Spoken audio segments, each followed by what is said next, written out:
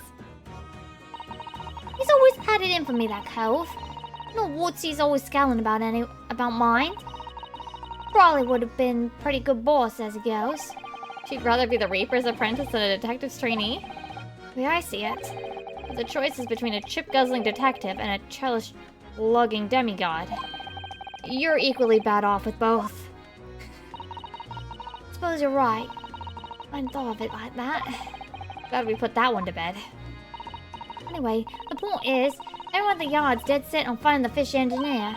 But there don't seem to be no clues to go on, so they're stuck.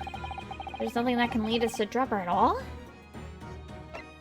Toby the doggy! Where'd you find that little mud any then, Gina? Oi! Don't be so flaming rude, Odo! A slight overreaction, don't you think? No! He ain't no mutt, alright? Toby's... they put it... Puppy! Oh yeah, a bona fide detective. Puppy! Sorry, he's a look at his tail! Look at his tail! Good boy! I'll give him a proper title and everything. Is Chief Inspector Toby to you?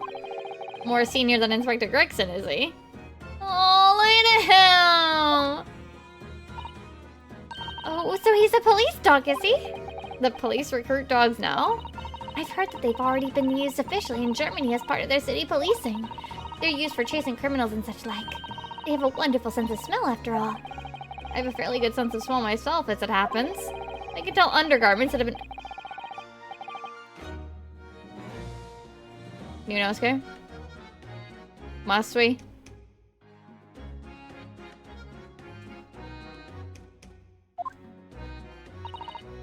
Ah, that's nothing compared to this little fella, Odo. Oh, really? I wonder what the boss said. Oh, look! She's like holding him like a gun! That's what Toby has got a whiff of your drawers. He could chase that scent to the other side of the world. What? To the other side of the world? You mean he can swim? Mr. Naruhodo, I think you may have missed the point by rather a wide margin. I just can't believe this little dog has such an incredible skill.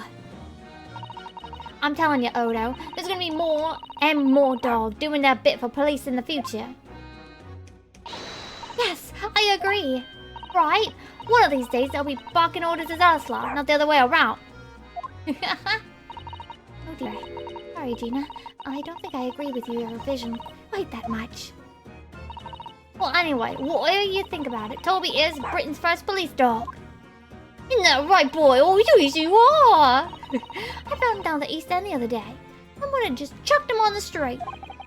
There you go. I knew she'd lifted him from somewhere. He's a stray! Oh, Gina, you're just such a kind-hearted soul, aren't you? To children and to animals. He's a stray!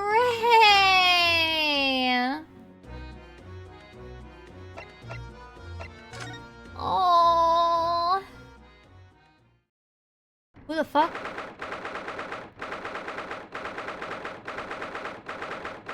Who is this?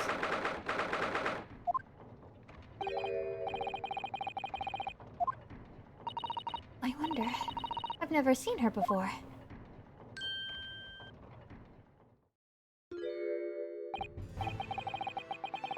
Who?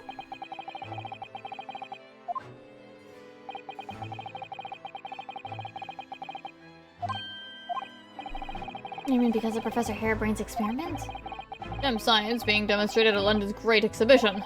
The country's been made to look foolish, and now politicians are scrambling to respond. Lord Van Zykes is in Whitehall as we speak, giving an emergency briefing. Oh dear. I didn't mean to cause any trouble. None of this is your responsibility. The government is entirely to blame for having been taking in. A special dispensation that prevents investigation of the scene will be annulled later today. Once that happens, my forensic investigation team will move in and deal with that scrap metal in no time. It's scrap metal now, is it? Until later then, Lord Strongheart. Fancy lady. Yes, thank you. Fancy lady. She looks bad. Dr. Courtney Sith. Sith? Oh, she's a coroner. Oh.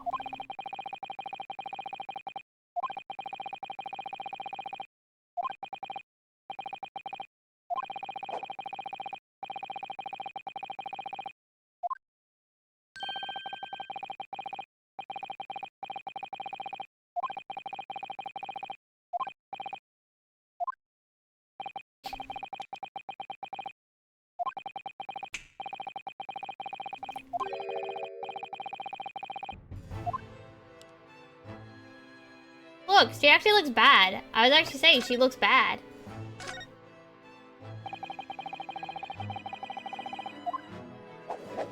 Bum, bum, bum, bum, bum, ba-da-dum, ba-da-dum, bum, bum, bum, bum, bum, ba-da-dum, ba-da-dum, bum, bum, bum, bum, bum, bum, bum, bum, bum, bum. Bum bum bum bum bum bum bum bum bum bum bum bum bum bum bum. Okay. Wait, there's a House of Lords in this era? Okay. Dun, dun, dun, dun, dun, dun, dun, dun.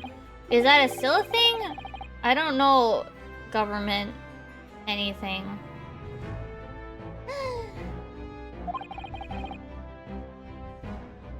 Look, I don't know government things.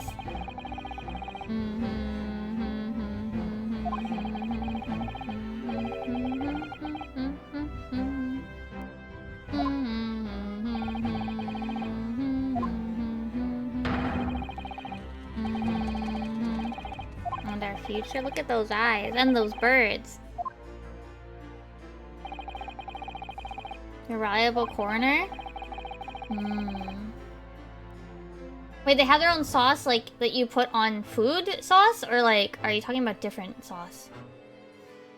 That I don't know.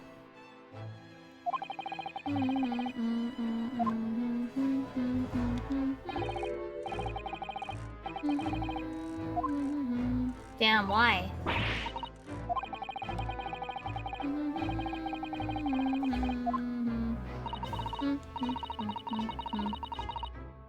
Really? Interesting.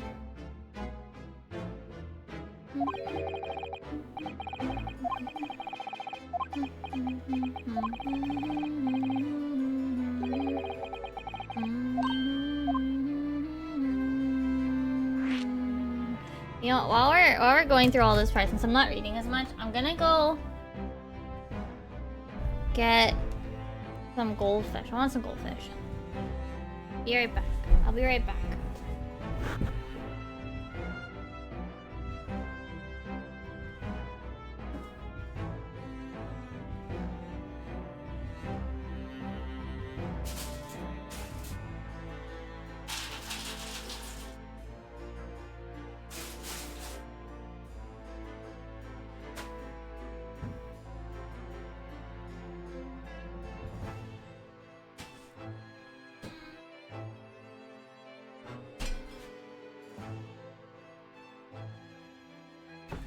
I'm back. I have water. I have water too. What is it? Oh yeah, I got one more win in Fall Guys today. After I finished my work stuff and I played a lot of fashion game, I then played like 2 games of Fall Guys. I actually won the first one. And then I was just like, well, I still have time before stream. So I played one more and I lost that one pretty bad. But now I'm at 11 out of no, I need 100 wins. I want the title. So I'm at 10 of 100. I'm at 11 of 100.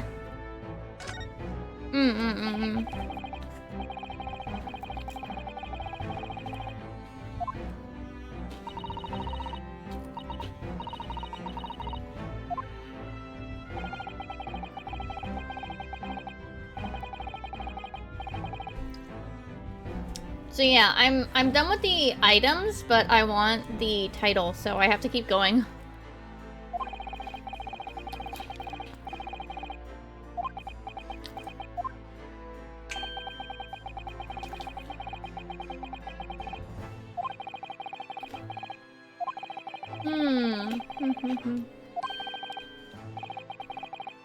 Is St. Signers a real place, or is it an imaginary place in this game?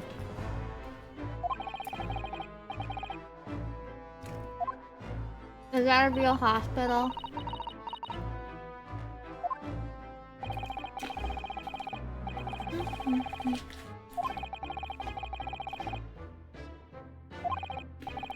Imaginary? Okay. That's fair.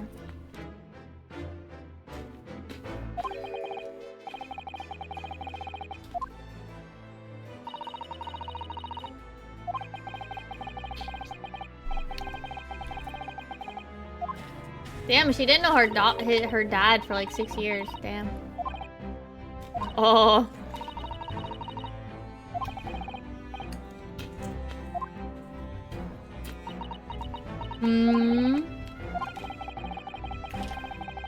Oh, Susato.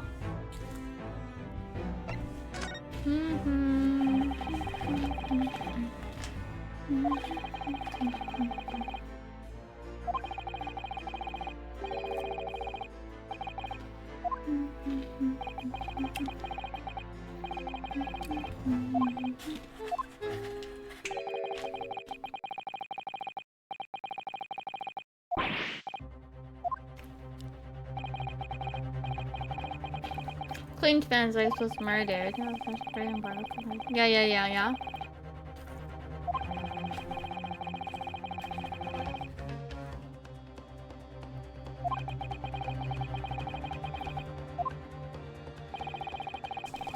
Oh, one sec.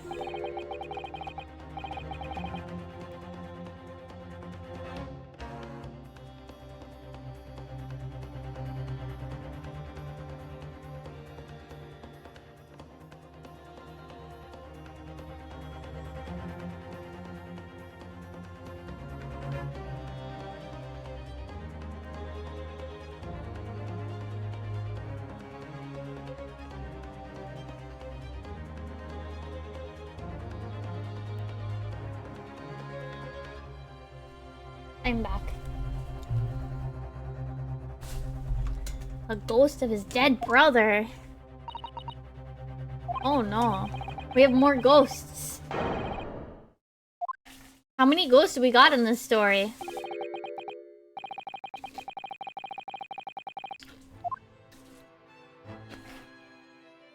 think we're at 2?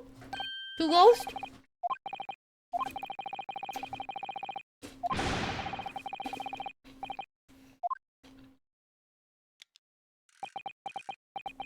He's gonna say...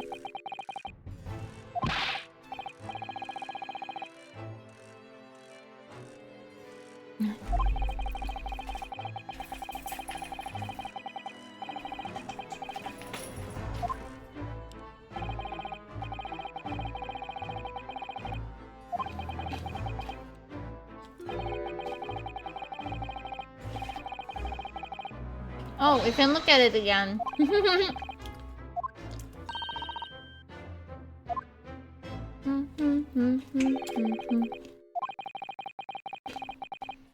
Okay, bye-bye, Strongheart.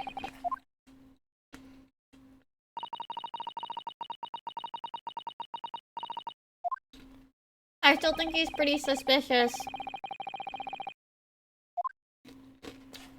I'm still really suspicious of him.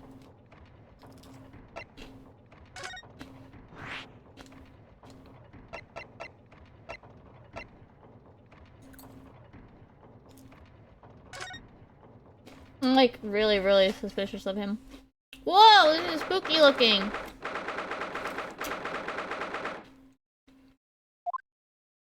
Jesus Christ. There's like 3 saws in here. There's a crow.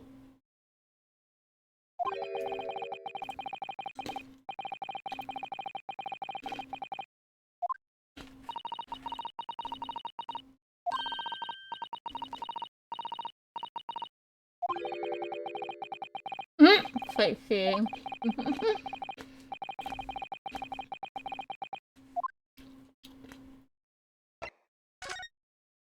Like there's a saw here, saw there. There's a crow, an owl. There's multiple bloodied bandages. Is this safe?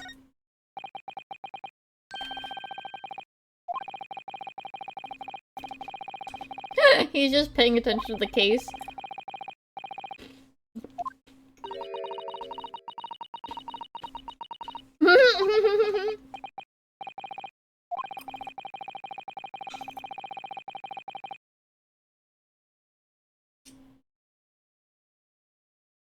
Terribly hard to avoid talking about. It's how I cope. Copium.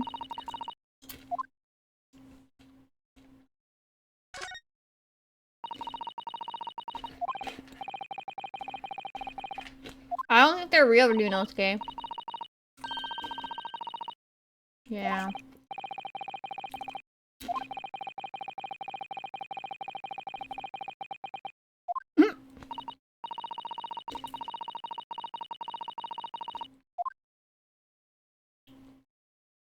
Oh, it feels like there's a lot to click on in here.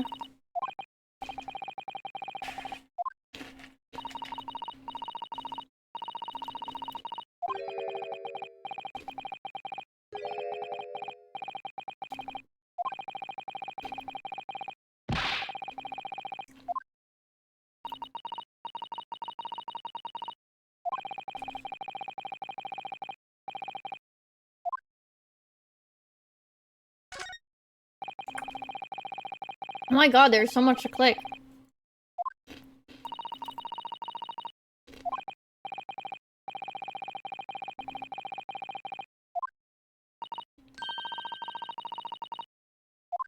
She put salt and pepper with her highly toxic chemicals. I suppose in some way they can be toxic, if you put too much. Maybe. I don't know.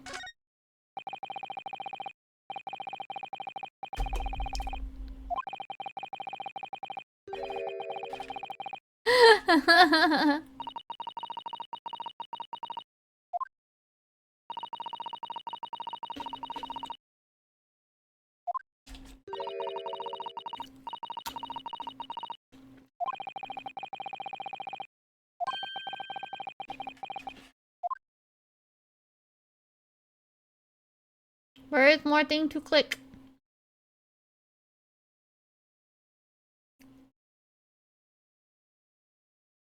Oh, am I done? Did I find everything to click? Oh, no, there's one more up here.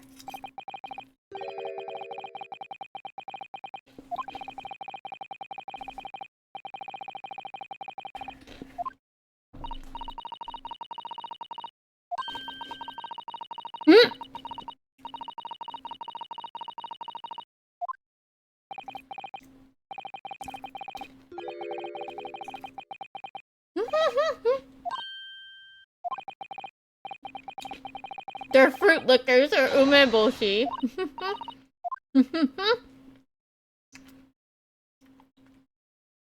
Okay, I think I clicked everything. Okay.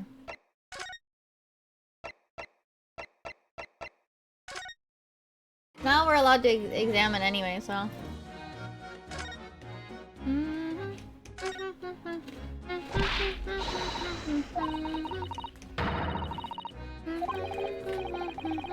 I love fish and chip. Try to sneak past me again, I'll stuff your gob full of the boss's fish and chips. Yes, please.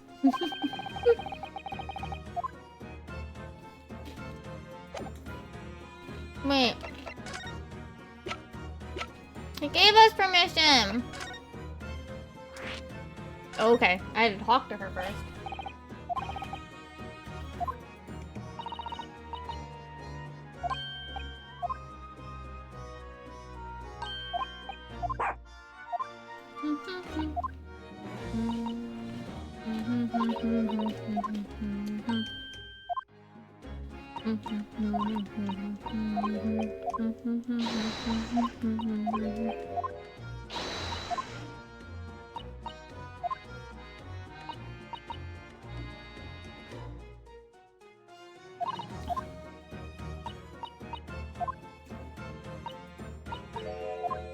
Okay, but we have perms. We have perms.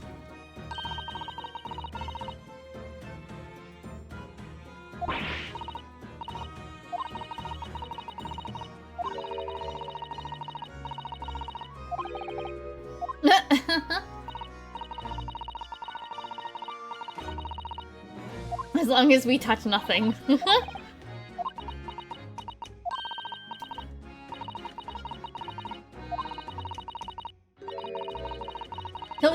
He'll never eat another chip again in his life. I think he'd die.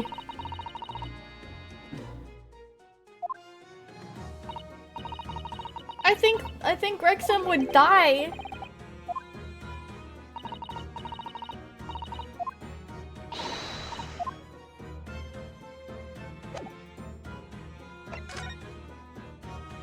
Gregson would die if he's never allowed to eat chips again. Hold on, let me take my snack bowl away.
I'm back. Another one of my pressed coins fell off the display, and I'm trying to think of a different way to display them. Like maybe making some sort of like plastic pocket with adhesive on the back. Putting some sort of adhesive on the back and then like but you could glue, like, the pocket so it would have, like, a slip in it, right?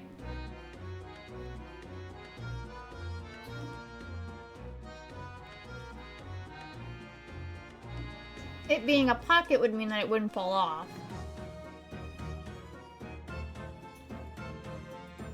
Unless the whole pocket falls off, but if I use some sort of glue instead of just these little guys, these little photo corners,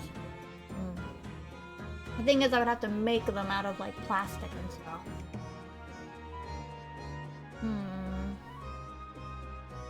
And I would want it to be pretty see-through, otherwise what's the point, right?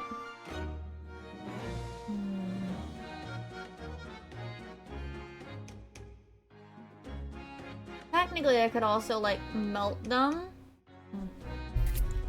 You could use some sort of, like, hair straightener or something to melt them together. So then they, like, are, like, fused, right? But that could be super careful. That could be, like, a super, delicate thing. Because obviously I don't want it to hurt.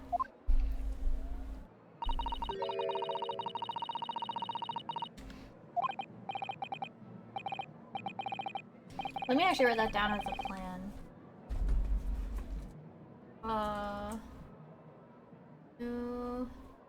Coin. Plastic pockets? Question mark? Maybe that would be how I would do it? Maybe.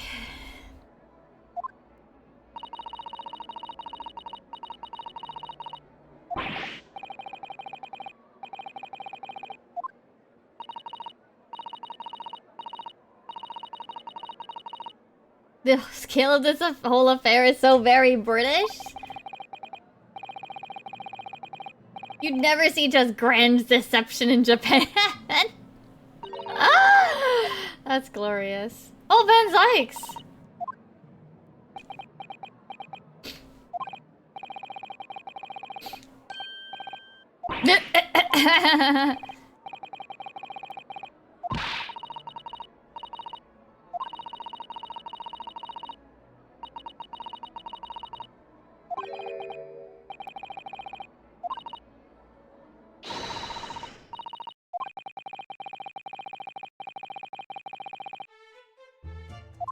Okay, so now we don't touch. We look at everything. We look at everything. No touch.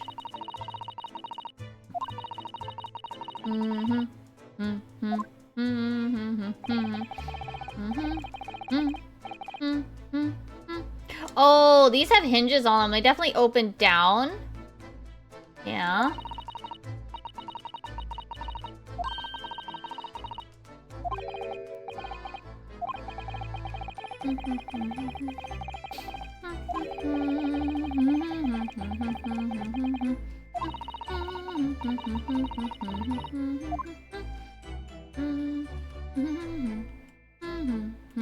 What is this?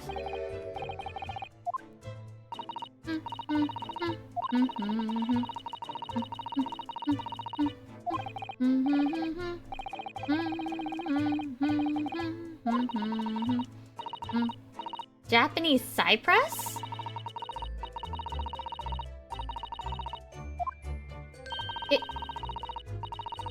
Is the tree type important?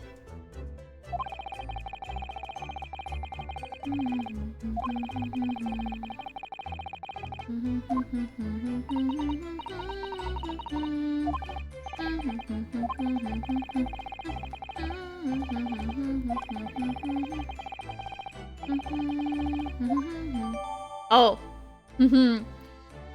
Okay, so now I can examine it.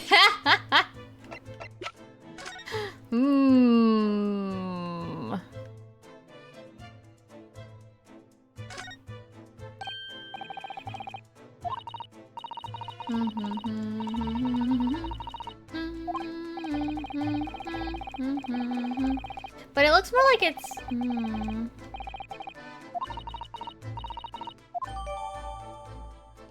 Damage to its base. But didn't it land upside down?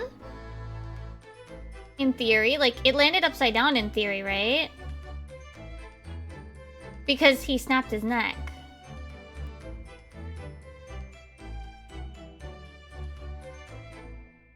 So if it damaged the base, that doesn't make any sense, given what we know. Eh?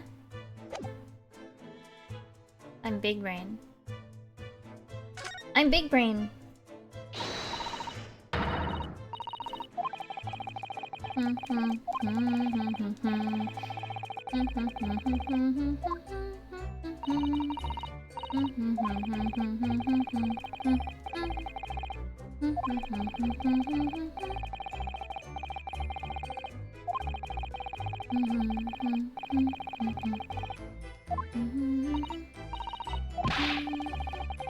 What an onion does for the building. He doesn't like onions. Oh my goodness.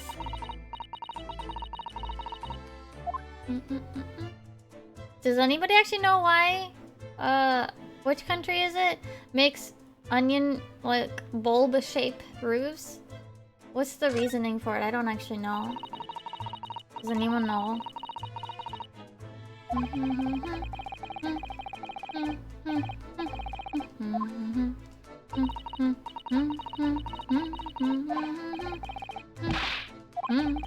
Russia? Yeah, but what? Yeah. Anyway, the important part is why? Why are they shaped like that?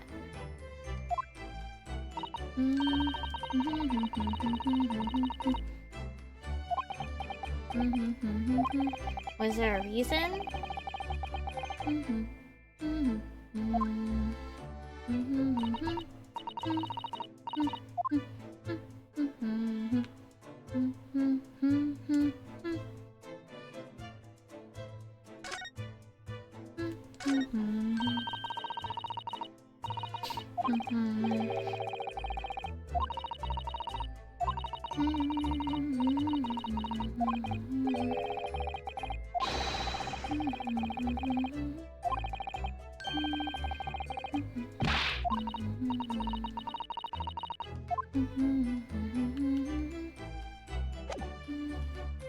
Oh, I do have to actually go down. Okay, talk to Van Zyke's time. Hello? Leech approachable man in the ward winner 10 years in a row. Oh my god. Lord Van Zykes?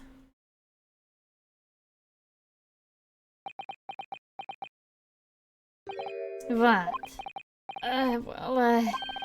Beautiful weather we're having, isn't it?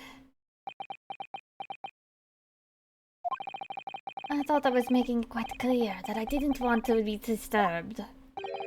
Apparently you Nipponese are unequipped to read the signs. No, they have a whole word for it, Van Zykes. Oh, also, it's an insult if you want to turn it into one. Debated on how... Oh, really? Religious roots. Oh, okay. I see. Oh, I read them. I chose to ignore them. So what are you doing here? Entry to this area is prohibited. The thing is... Lord Chief Justice Strongheart granted us permission to investigate. On the condition that we didn't disturb anything. And yet you've managed to disturb me! Well, it didn't include people! Never mind, say it's your business then. Come to think of it, there were quite a few things I'd like to ask Lord Van Zykes about. Not the least of which is that awful case, even though it's nothing to do with this.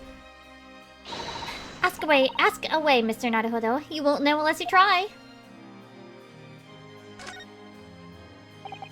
So, Clint. Was the name of your older brother, I understand, Lord Van Zykes. You Nipponese. I always have to be on guard whenever you're around. You've been investigating me, have you? Oh, no. Not like that. Well, alright, it is a bit like that. My older brother was also a prosecutor. He was the pride of the Van Zykes family. But tragically, a vicious killer took him from us.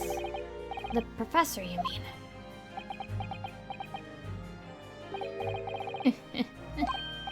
Is something funny? That is the extent of what you've discovered, is it? I shouldn't be surprised. Sorry? There's more to it then? Lackluster work is very much your trademark, isn't it? You're too kind. Are you going to tar all Nipponese with the same brush next? So tell me, what's your interest in this historic instinct? As it happens, Lord Van Zykes, there's a rather curious case that's come to our attention. Are you aware of the Madame Tuspel's Museum of Waxwork by any chance? I am, naturally. I believe that since last month I feature in one of the displays there for public scorn. Of course the infamous Reaper of the Paley would have to be exhibited, wouldn't he? Well, a particular waxwork has been stolen from the place and held for ransom. A particular waxwork, which... You mean... Yes, it's the professor. Yeah, no, I know. I've been to Madame Tussauds in New York before, yeah. No, I knew. I recognized it last time. She was already in the thing yesterday, yeah. Yeah. Mr. Jones is investigating the case as we speak. I was unaware of that. He's turned as white as a sheet. That's okay. Are the police trying to locate the engineer, Mr. Drebber? Hi, Baba. How are you? I hope you're doing well. Surely that goes without saying. We're very keen to see him found as well. The trouble is, we don't have much to go on aside from the description of the man we heard in court earlier. Which, according to Professor Hairbrain, was of a tall, thin gentleman who has straight white hair and wears a black monocle. So I was just wondering... I mean, I realize it's probably not possible, but, we'd very much appreciate any more clues you can give us. Ah, Susato-san. He knows how to take the bull by the horns. Fine, why not? I have a photograph of the man from an investigation 10 years ago. Oh? So it appears that he already had the black monocle at that time.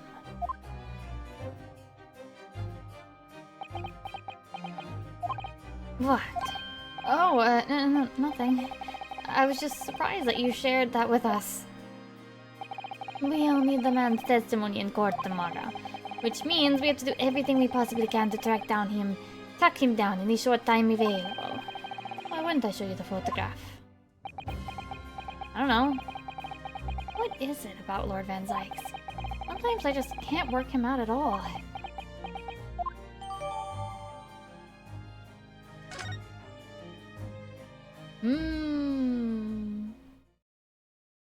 Oh!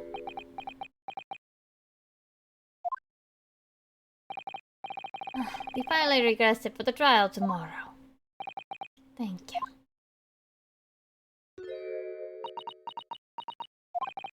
Are you alright? Who is this man, Mr. Naruhodo?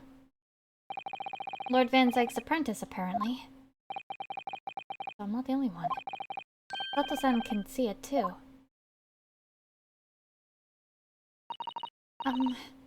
Lord Van Zykes, may we speak with your apprentice for a moment? With him? Why?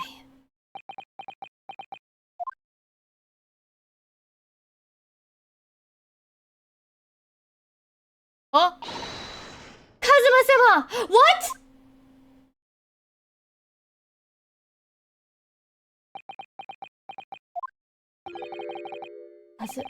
Huh? I don't believe it.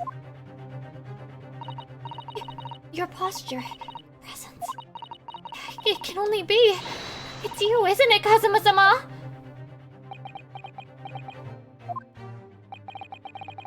I felt something strange the very first time I encountered this cloaked figure. I knew him somehow. Can it really be you, Kazuma? Wait! Wait. What's going on here? Wait, he doesn't know? What is your interest in my apprentice exactly? Act as if you know the man or something. Well, Since when has he been in your care? I don't recall you having an apprentice before I left Britain 6 months ago. Lord Strongheart introduced him to me about 3 months ago now, with instructions to mentor him as a prosecutor. But he didn't tell you why, did he? But he didn't tell you why, did he? The man appears to be suffering from amnesia. He's forgotten every last detail about himself. He has amnesia. Tomorrow he will appear in court as at my side.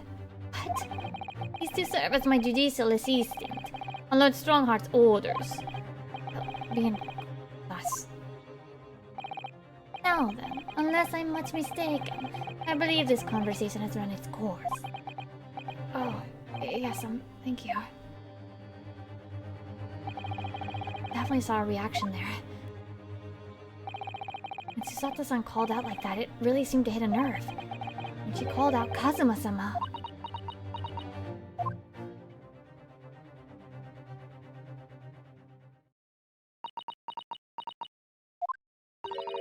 You'd already met that masked man, hadn't you, Mr. Naruhodo? Yeah, yesterday, in fact, at Lord Van Zyke's office. See. And if Kazuma-sama is really still alive, it means that Mr. Sholmes lied to us. No. We're gonna need to speak to him about that. You're going to have to leave now. The forensic investigation team are due to arrive shortly. If they find you here, it will, cause problems. Oh, what sort of problems? Foreign affairs problems. Yeah! I could do without that. Alright, we'll be on our way. Let's go, Mr. Sato. Of course.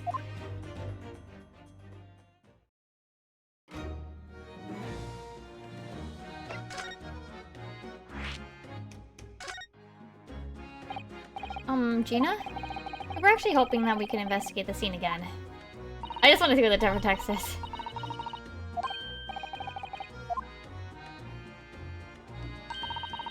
Oh, really?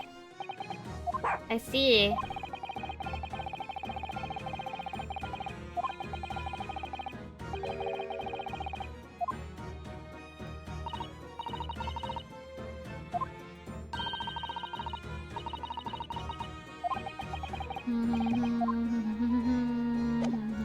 I just like to make sure that everything's been clicked. You know?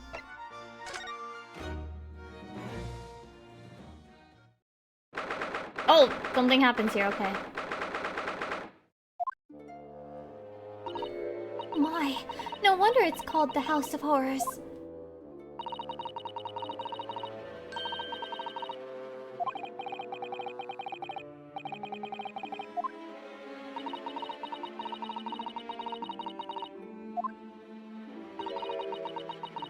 Oh wait, right, we need to talk to Mr. Sholmes.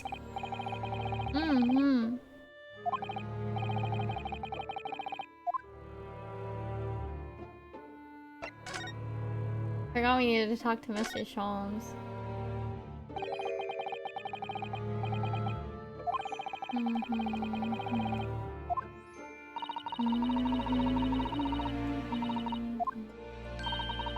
You seem to run into the same people disproportionately often, don't you? Yeah, that's exactly what I've been saying! That's suspicious!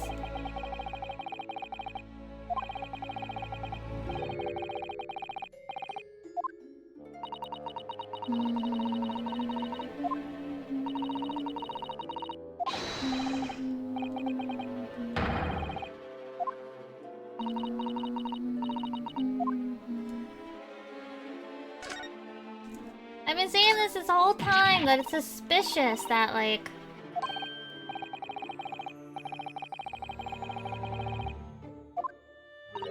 Why do we have the same jury members, or someone related to the case is always on the jury? That's so weird.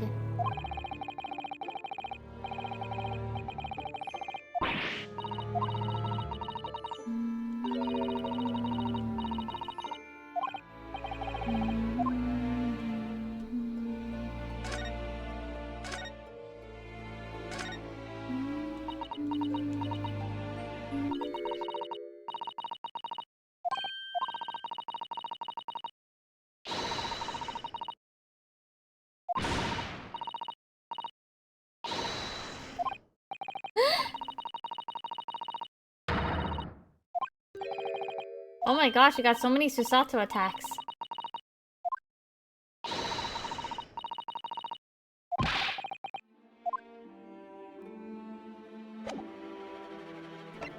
So many Susato attacks.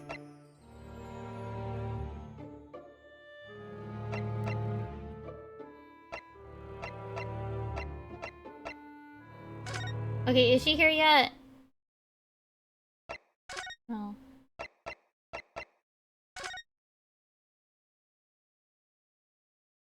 Oh!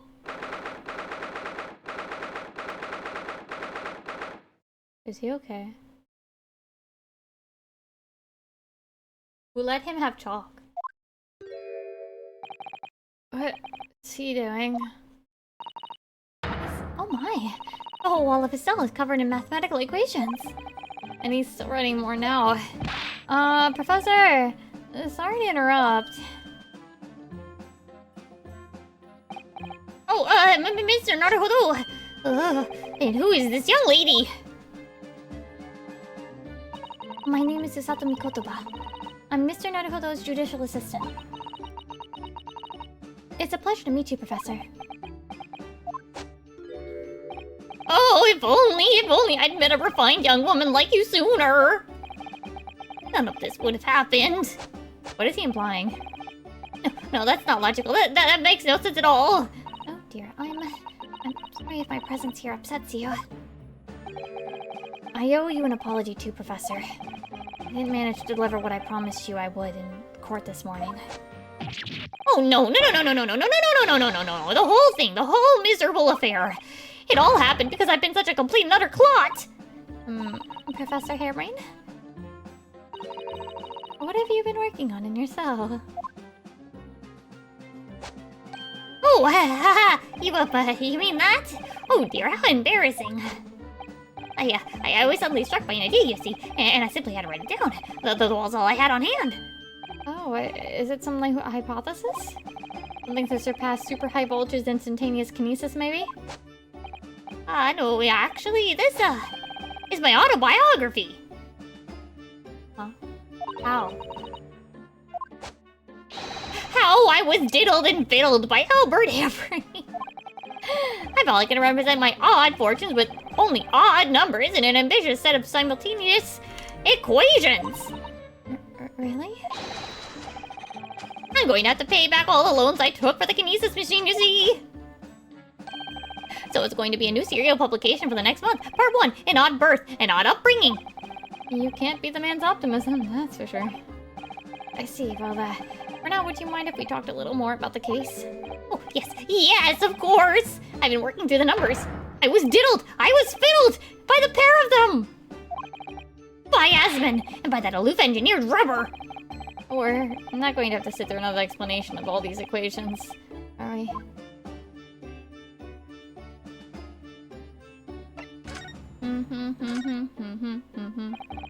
Everything I believed in has been turned on its head. My research, Mr. Asmon, the kinesis machine, my hypothesis even. I'm sorry it comes... Oh, that's Ryunosuke. I'm sorry it comes to this. There really was no other way.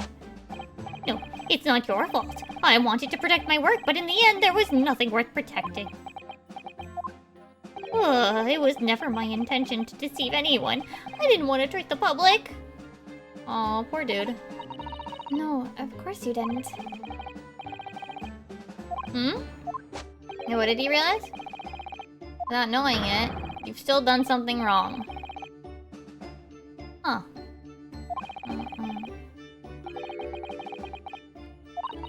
Oh, Professor, but that still doesn't mean you killed the man.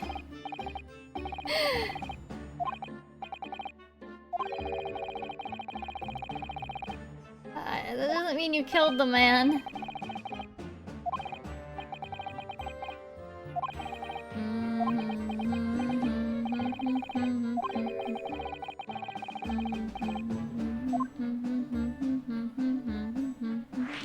Van Zyke's motivation? To protect his friend?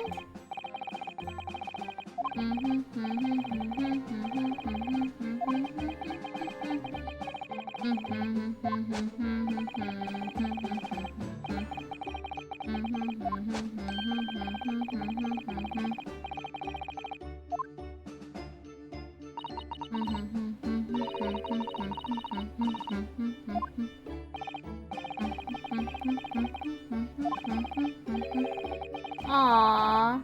I mean, sure you're a man of science, but it doesn't mean it's good science, unfortunate.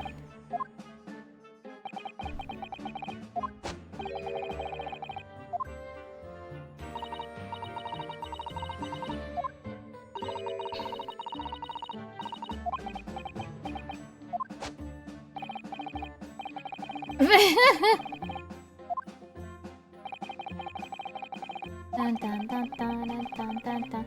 How is he a kind-hearted soul if he's accusing you of murder?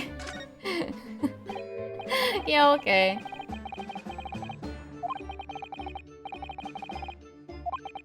Dun dun dun dun dun dun dun dun dun dun.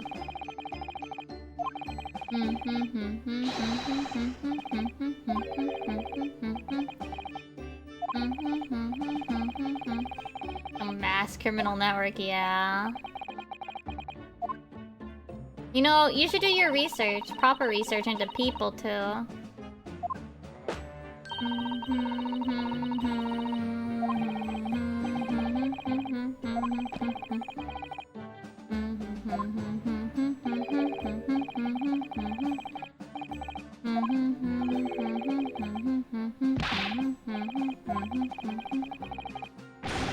Barely legal.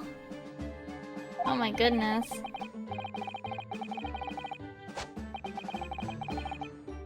I feel bad for him though, you know.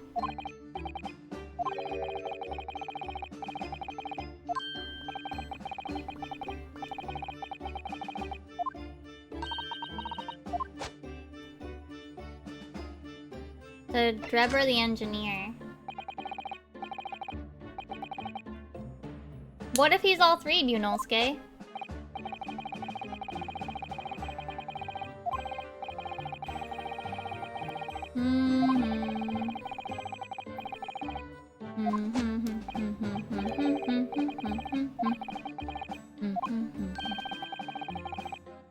Oh, so he's a scientific magician. I mean, isn't some magic tricks like legit just science shenanigans?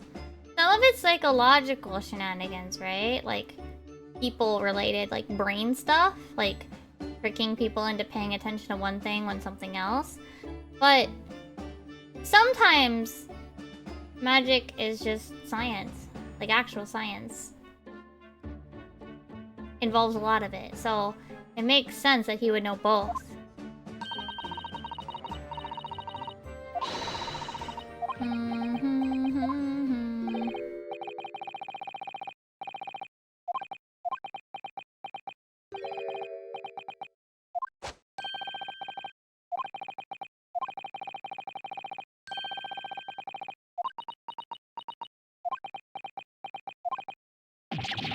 But why didn't you mention this before?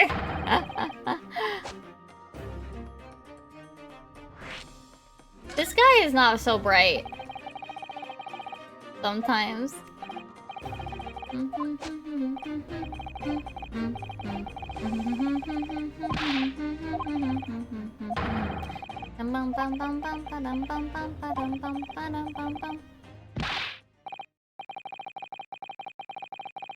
You're not going to want to hear this? Wait, what? Why? Oh, he forgot where it is.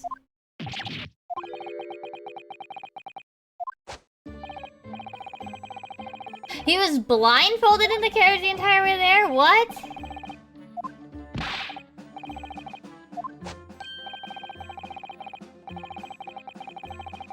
Special French machine oil. That's impossible to obtain it. So he was in France.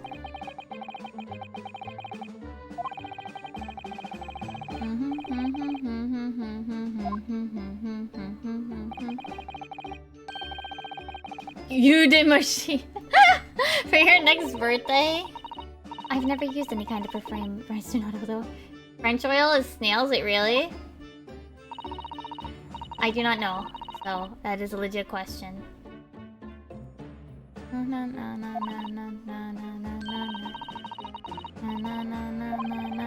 No? Oh, okay. Wait, you got his business card once?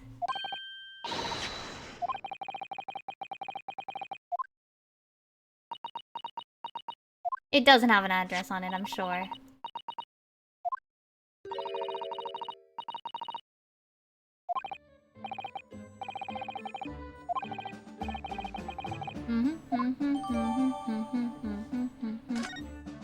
Let me look at it. Let me look at it.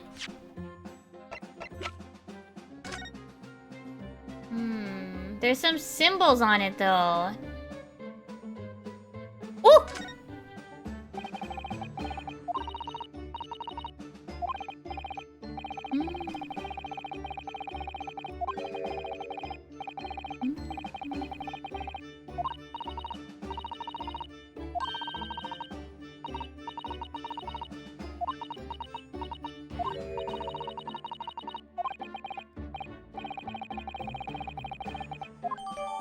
Okay, so there's a smear of machine oil. Okay. And then there's like these symbols on it, right? Right? There's like a plus and a minus.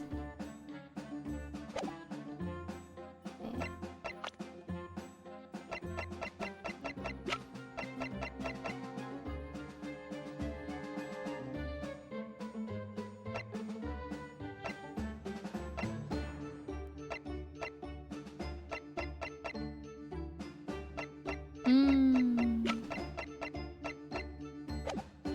I don't know.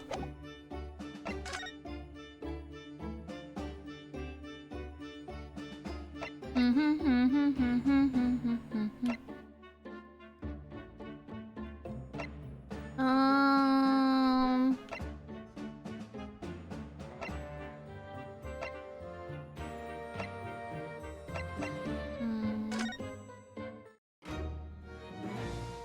What if I present this?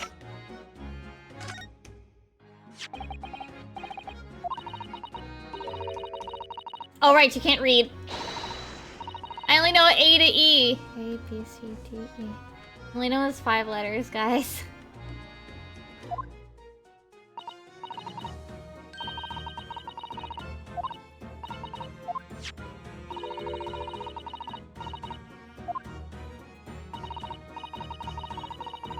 French machine oil. Wait! Doggy! Doggy! Doggy! Doggy! Doggy! Puppy! Puppy! Puppy! Puppy! Toby! Toby! Toby!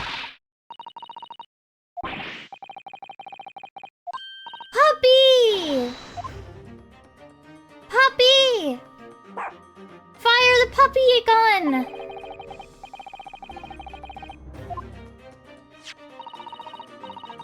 Puppy gun! I didn't even think about that. I was going like maybe share it with the detectives. Oh, look at him! Look at him! We're firing the puppy gun.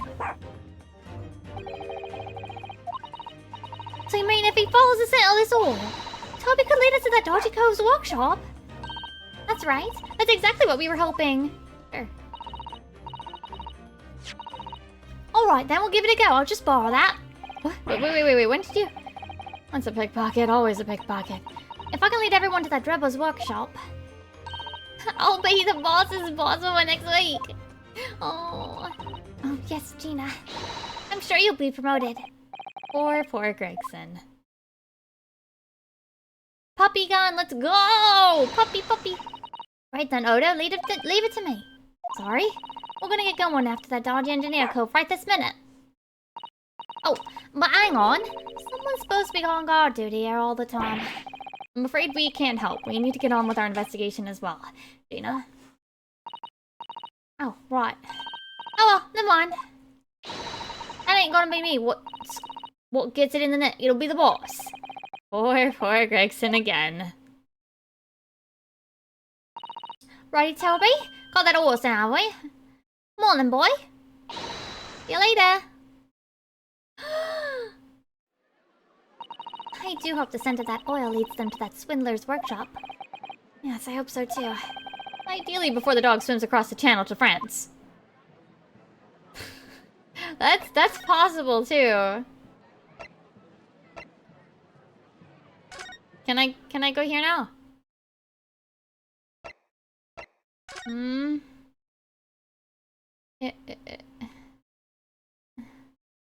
It says it wants me to spend more time here, but I don't see anything else to click. I don't know. We haven't gone here, I think, technically.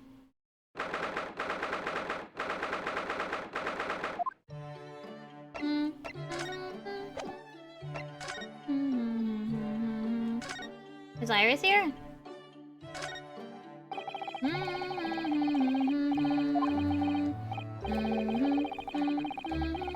A lot of little stick figures. Cheap apples at the market. That's what all of them say.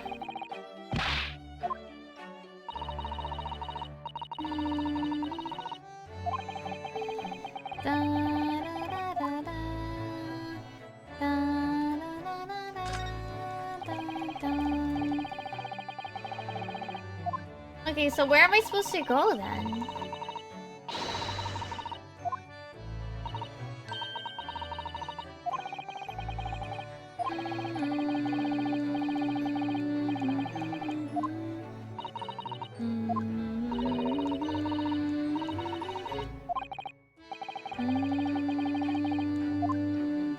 Yeah, I don't think we need to be here.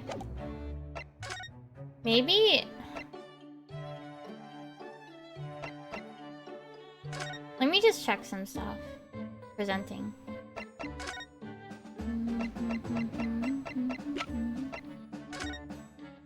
Does this give me anything? No. Okay.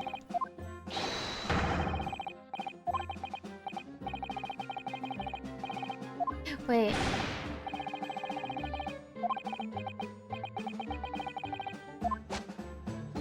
If she's not there, right? If she's not there standing guard, then we can just go, right?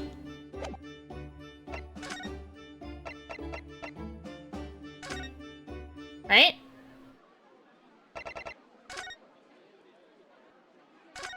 What's she gonna do? Oh. Never mind.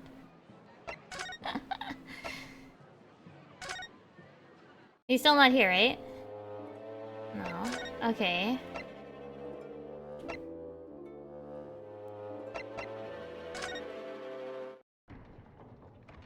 Nothing's here. She wants me to spend time at the forensics laboratory, but I don't know what it wants me to click or look at. Huh?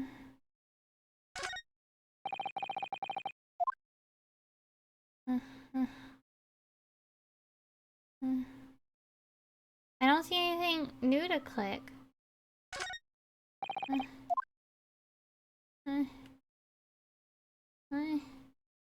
Where? Click. Game. It says to spend more time here, but like...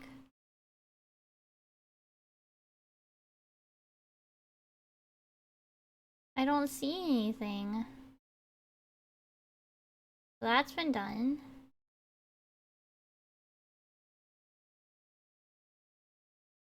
I'm doing like as even straight lines as I can manage.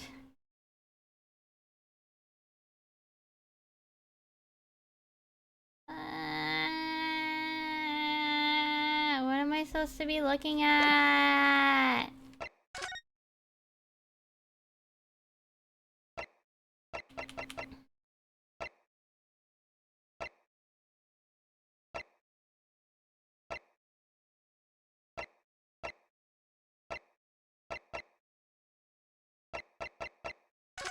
I'm gonna try to present things to him again.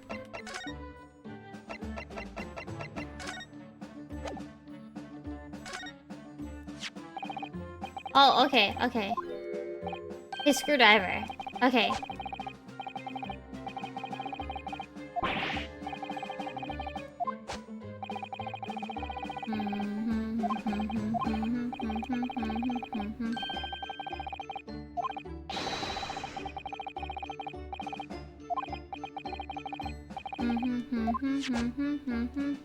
Okay, well that didn't answer any questions. Okay, he doesn't have anything about this.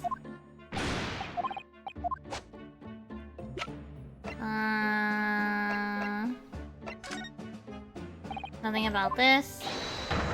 Gina's gone, so she's the last person.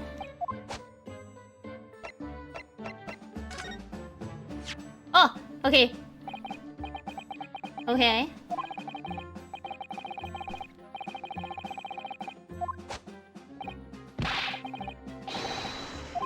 Must have been that? Meal of frankfurters at the hotel restaurant. When I paid the bill, they gave me 3 shillings too much in change. But instead of saying anything, I just said, oh. Oh no. Divine retribution for getting 3 shillings more. Okay. Okay, I don't think he has anything about this. Okay.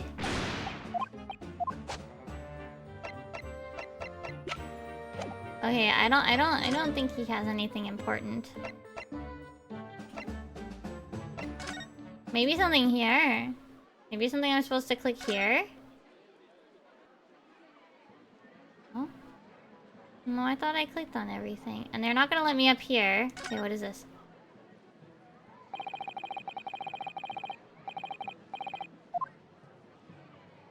Is that it? Wow, it's so high up.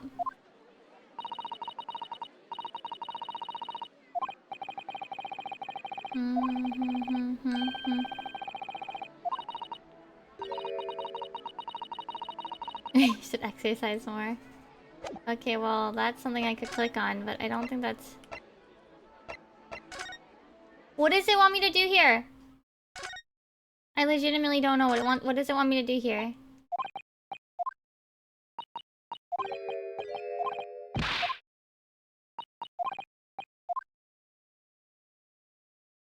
What does it want me to click? It says expend more time investigating here. But I legit do not know. I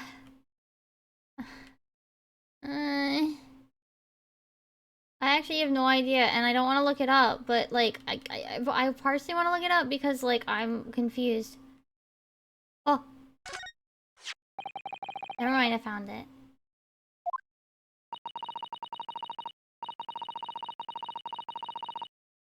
Oh, they're spending. Oh? What is it? It's good that the team purchases various equipment and supplies on a monthly basis, but... one entry seems rather strange. Oh? In what way? They're buying 500 scalpels every month.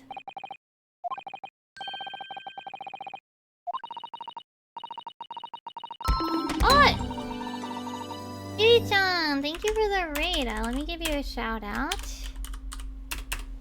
Welcome, Raiders. Hello. We are, just as a heads up, we are currently in the mid to late section of Great Ace Attorney 2's third episode.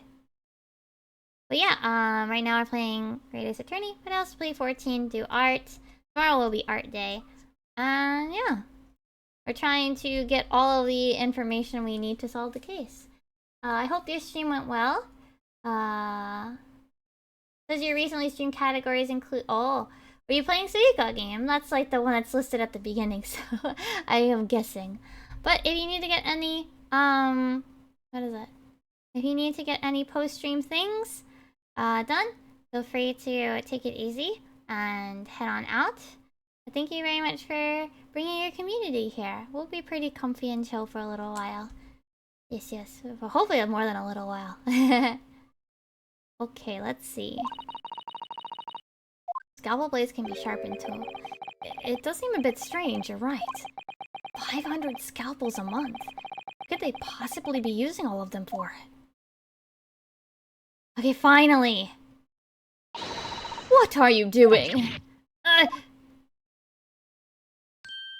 Lady. Sorry, we had something we wanted to ask you. But you weren't here, so, So you thought you'd snoop around?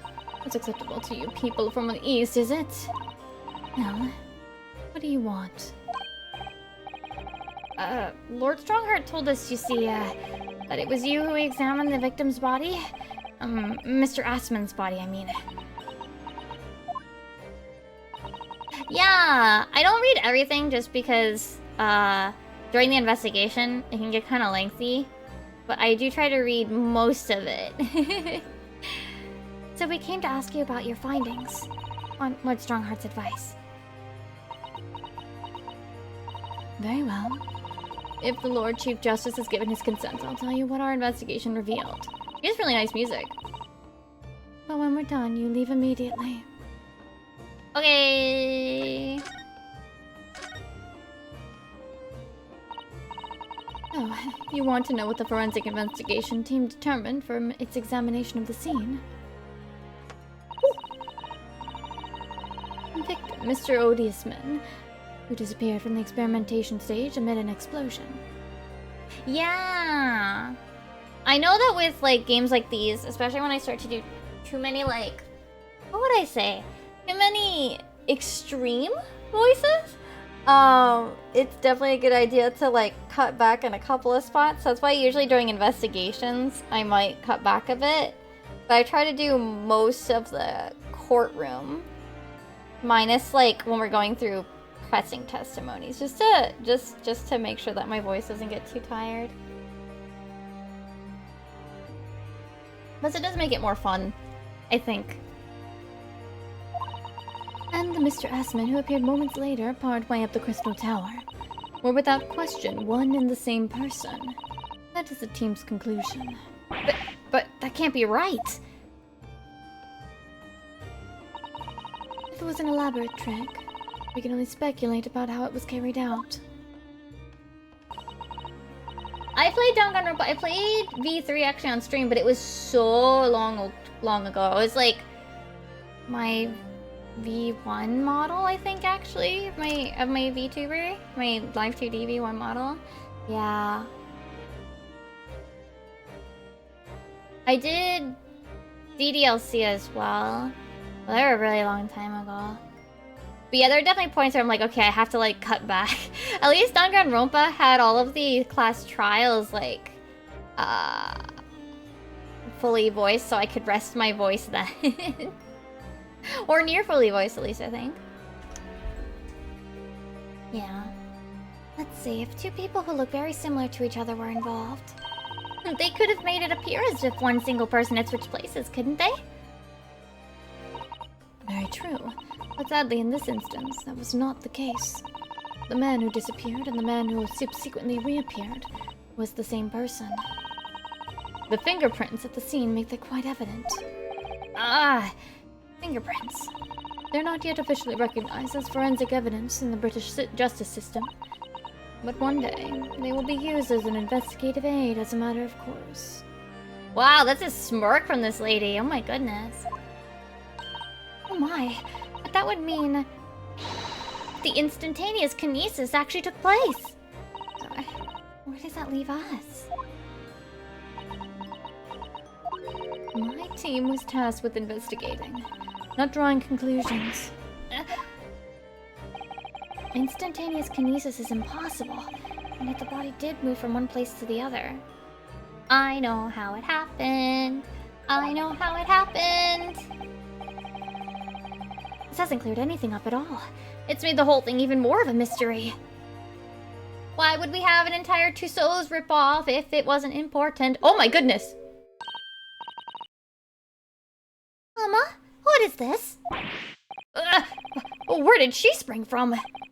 And did she just call the doctor Mama? This is a lawyer, dear. Aww. Hello. To meet you. Pleased to meet you. Yes, I'm a defense lawyer. Ryunosuke Naruhodo. Mama, Yes? can I cut this one up? Oh my god! Woo! I've never seen the inside of an Eastern person before. I want to know what it looks like. Of course you can't. It's a live specimen, as you can very well see. Boring. I think I just had a near-death experience. Oh my god. Okay, pretty lady has daughter that's absolutely insane, but I think she might be kind of cute under that plague doctor's mask. Oh dear, Mr. Naruhodo, you're as pale as a corpse! Then let's leave before I'm mistaken for one! Well, I think we've done all the investigating we can here for now. If we could just determine the whereabouts of Mr. Drebber. I'm sure Gina and little Toby won't let us down. Now then. Do you think we ought to try to speak with Mr. Sholmes at this point? We have things to discuss, and I'm dying to meet him again after all these months. Yes, it's quite possible he might know something useful. You're right. We ought to find him at Madame Tuspel's. He's supposed to be working there as a temporary waxwork exhibit. Yes, Iris told me all about his latest unusual venture. Okay, but the daughter's cute. She sounds like insane, but like... she has this curly little hair. I don't know, she might be cute. But insane, like, insane. Insane.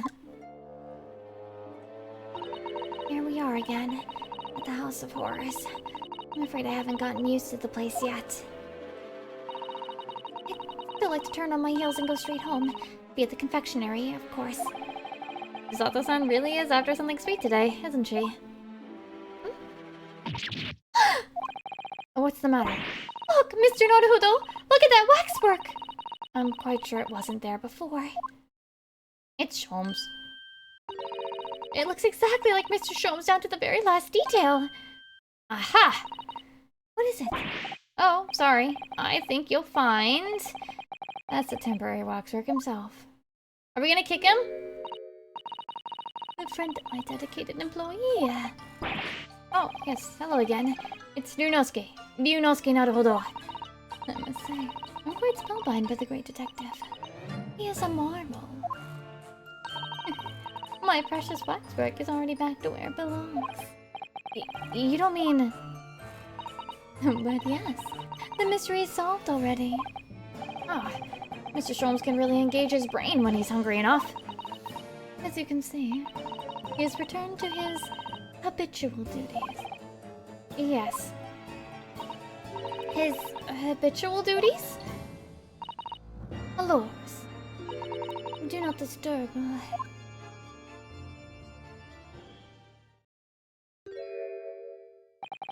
Poor Susato-san. He looks very perplexed. Okay, but can we look at the special exhibit? Because I want to know what the thing looks like, because I'm pretty sure I know what they're gonna look like. Hi, Sholmes. Hi, Sholmes. Wake up. Sholmes, talk. We really do need to speak with Mr. Sholmes, and I'm longing to say hello again. Where is he? Sholmes, please. I think you might find that he's quite nearby, actually. Oh, what do you... Indeed, my dear fellows, it is I. The world-famous great detective and waxwork Herlock Sholmes.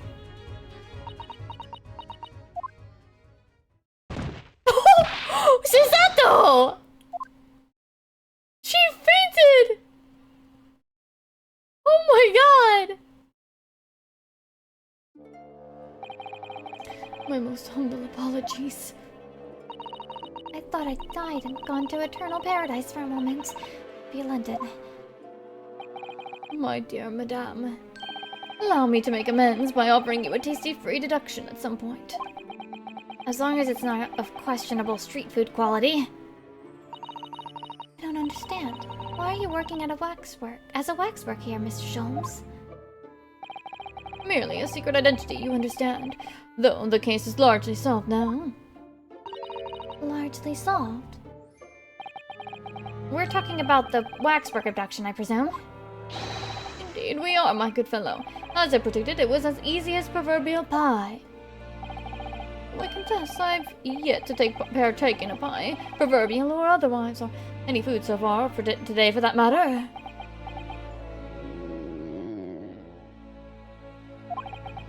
That stomach rumble echoed through the whole museum. Oh, how did you manage to solve it so quickly? Well, you remember I said it was largely solved. Anyway, I simply negotiated with the culprit. Are you familiar with the so-called telephone? Oh, yes. It's a most modern invention, allowing you to hold a conversation with people far away. In Japan, only the imperial capital and a handful of other cities are connected as yet. This morning, a telephone call was received here from the perpetrator of the abduction. As such, I was able to negotiate terms, and in the end, the waxwork was returned. That's amazing. Just between you and I. It would appear the culprit had always intended to return the stolen waxwork in any event. Oh, but I thought whoever was responsible had demanded a ransom, no? Yes, I think perhaps the ransom demand was necessary to avoid unwanted suspicion regarding the true motive. But does that not mean your negotiating was entirely unnecessary? Ooh. A fact that I must ask you to keep from Madame Tuspel at all cost. The hungry young Iris awaits my return to Baker Street after all. Poor Iris. Now then, do I sense that you have some business with this great waxwork? Yes. We're in the process of trying to track somebody down. Oh. Yes, a man by the name of Enoch Drebber. He's the swindler who duped Professor Harebrain, the engineer who built the kinesis machine. A swindler and an engineer? Quite the modern man. He also seems to be a conjurer of sorts with considerable knowledge of stage magic. We really need to locate him before the trial resumes tomorrow morning. We have so few clues to go on. That's the trouble. Do you have any good ideas? I have no data yet. It is a capital mistake to have good ideas before one has data. If I knew something of the man's appearance, at least I might be in a better position to help. Yeah, Drebber's appearance. Fortunately for you, however, presently I have little to occupy myself and little to fill my stomach. As soon as you find any clue, no matter how small, I should gladly give you my thoughts on it. Okay, cool, but I'm talking about the other thing first before we hear more. Mr. Sholmes, did you lie to us?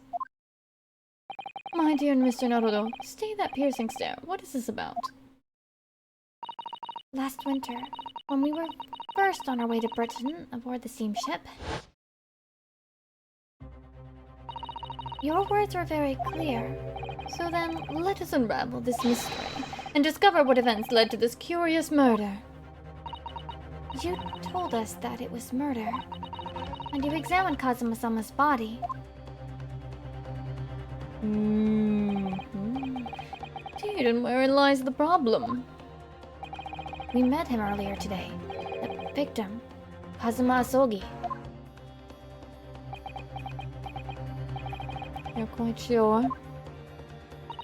He was wearing some sort of mask and was apparently suffering from amnesia. Yes, I'm quite sure it was Kazuma-sama.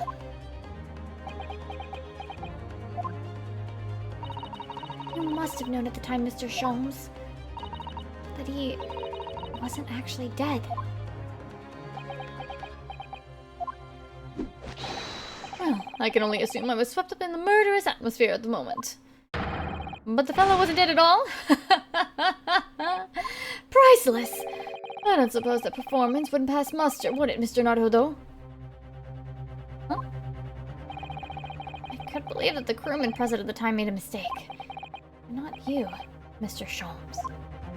Oh? I will now tell you something of the first importance, my dear fellow. Great detectives are wont to lie. It will serve you to remember that. Please, Mr. Sholmes! Tomorrow in court, you will find yourself on the threshold of a very great mystery. Now, I'm afraid that is all I can say. Oh my god, Sholmes!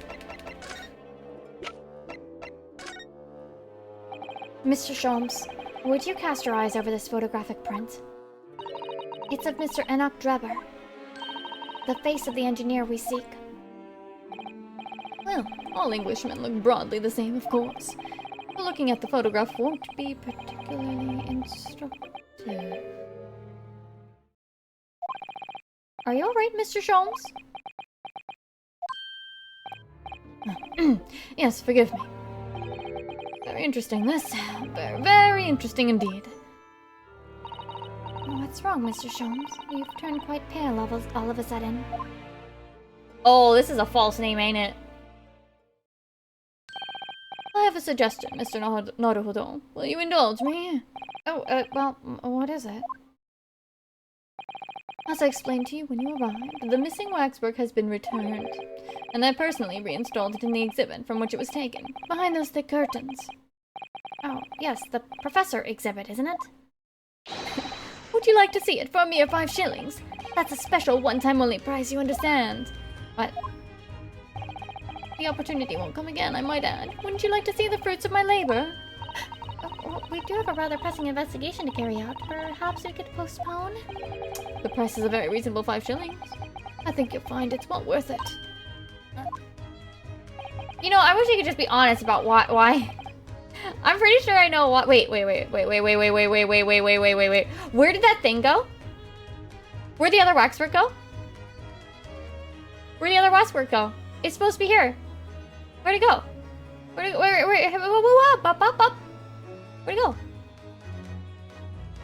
Are you being quite serious, Mr. Sholmes? Really, you need only look at my expression to ascertain if this seriousness or still silliness. I can never tell with you, that's the point. Very well, it couldn't hurt. Here's your 5 shillings. Gratefully received. So, the special exhibit waits behind the curtain. I invite you to peruse it at your leisure. Okay, boy. I know what we're gonna see. Let's go and see the special exhibit. I know what we're gonna see. It's one of like 2 people.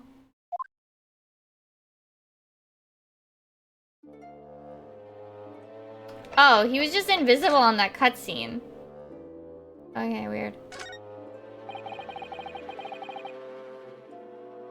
5 shillings we've had to pay. It doesn't seem right, somehow, that Mr. Sholmes slipped the money into his own pocket, does it? No. We could ask Gina to retrieve it for us, using our special skills. Pickpocketing police officers and diddling detectives. This is what makes Britain great. Not to mention demigod prosecutors taking to the law into their own hands or chip-loving inspectors.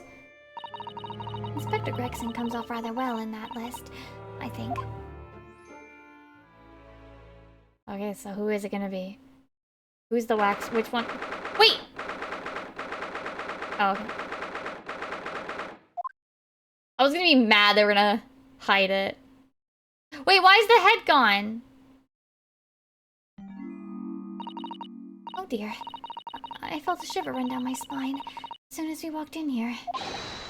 Miss Susato! I say we turn on our heels and go straight home. Be a really big confectionery. We certainly can't do that. We paid 5 shillings already. True.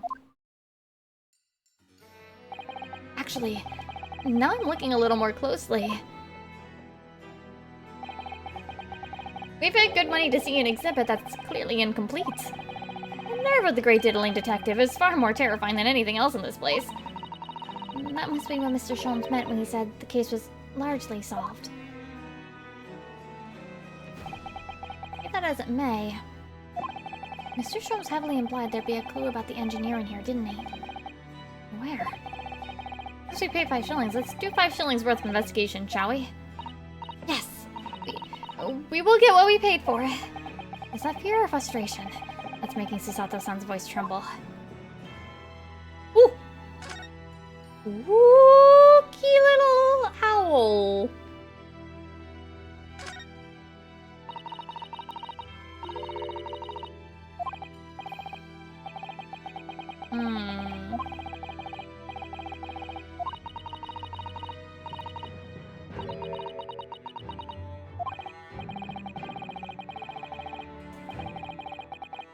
If only it had a head. Yeah.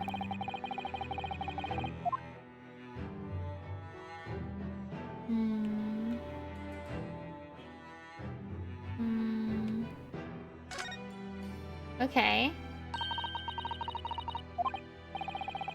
The so-called professor. And perhaps his head was chopped off by a guillotine. As a headless ghost. Okay.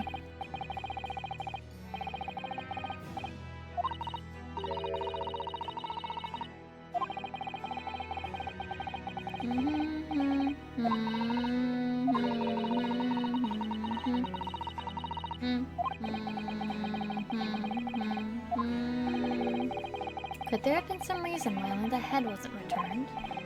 Yes.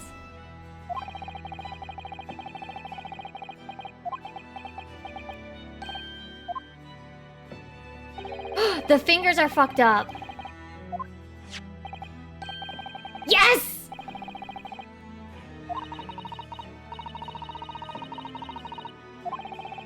I knew it.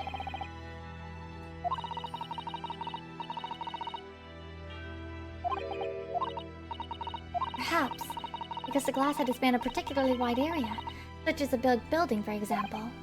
Well, we've seen a large glass building recently, haven't we? And some of the glass was broken too. You don't mean... Exactly. The Crystal Tower at the Great Exhibition. Why would glass from the Crystal Tower be lodged inside this waxwork's jacket? It makes you think, doesn't it? Yeah. Earlier in court, we established that the kinesis experiment was a trick. And now we discovered this fragment of glass here in this waxwork. Is it just a coincidence?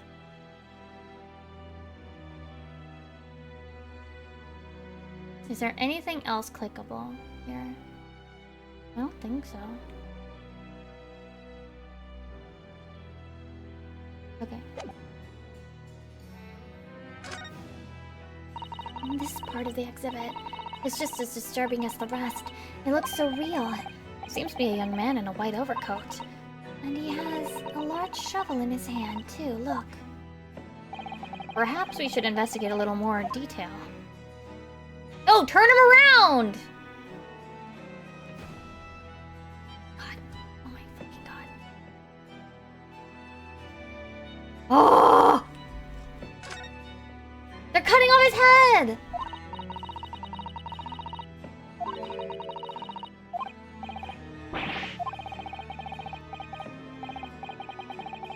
We don't see his freaking face!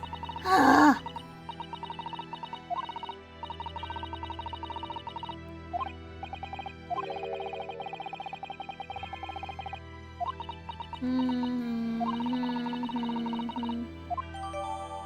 Wait, what?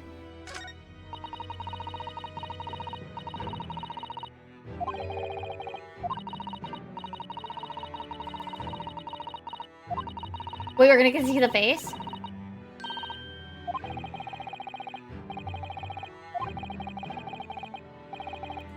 Okay, but more importantly... Why won't it show us this man's face? It's doing everything it can to peep the face out of the hit angle. Oh no, the spade and shovel argument again. No! Oh my god. We haven't considered trowels.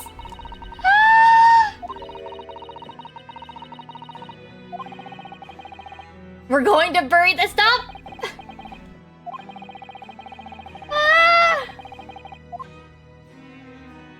Alright, I'm struggling.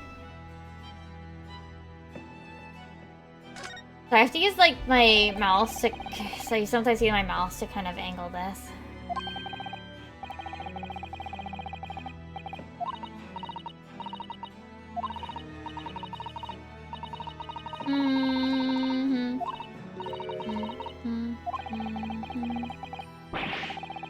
Even in broad daylight, you know that's a move. Come on. Oh. Yes! I got it off of his face!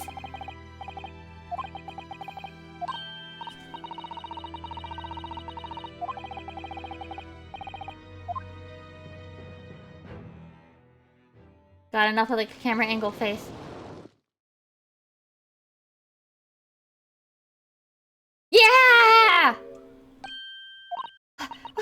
What on earth?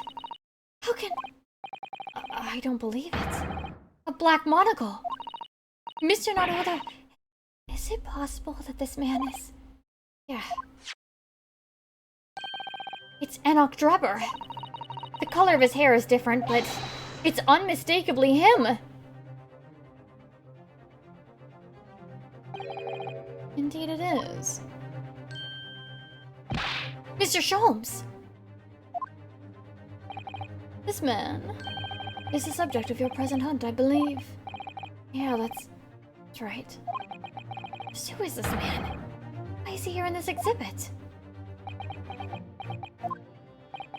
And why does the convict behind him have no head? The head was missing when the model returned by the thief who stole it. Oh yeah, speaking of. Whoop! Pop it out.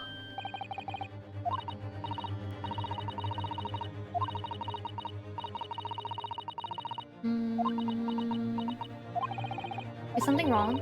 There's no plate. It's been removed.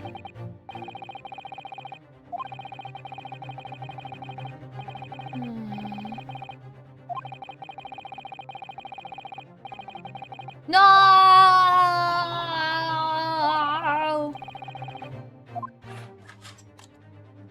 There is no plate. Why? No.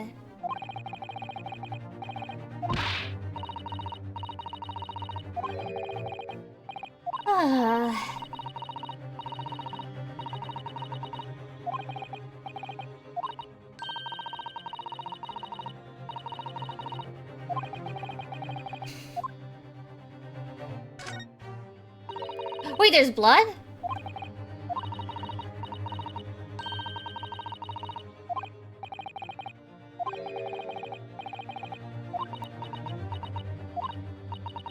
Oh my.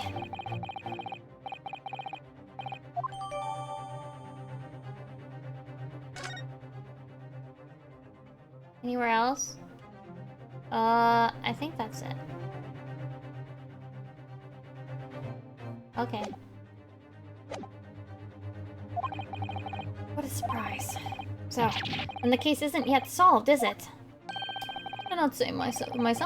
Largely solved, for my words, I believe. But I must locate the Mrs. Head. True to sweet, I don't know how to pronounce that. As Madame would say, or I'll be in grave trouble. A very hungry Iris still awaits my return to Baker Street, preferably with rations. Ah. Do you know, though? Think about this room. It's strange. Strange? What do you mean? Well, the displays of the House of Horrors are supposed to depict real events, are they not? Indeed they are, Miss Susato. Do go on. And as terrifying as they are, the scenes in the other exhibits are believable. This one... This surely couldn't ever really have happened, could it? What if he was buried alive? I think it's time I educated you a little about the nature of the incident involving the professor 10 years ago.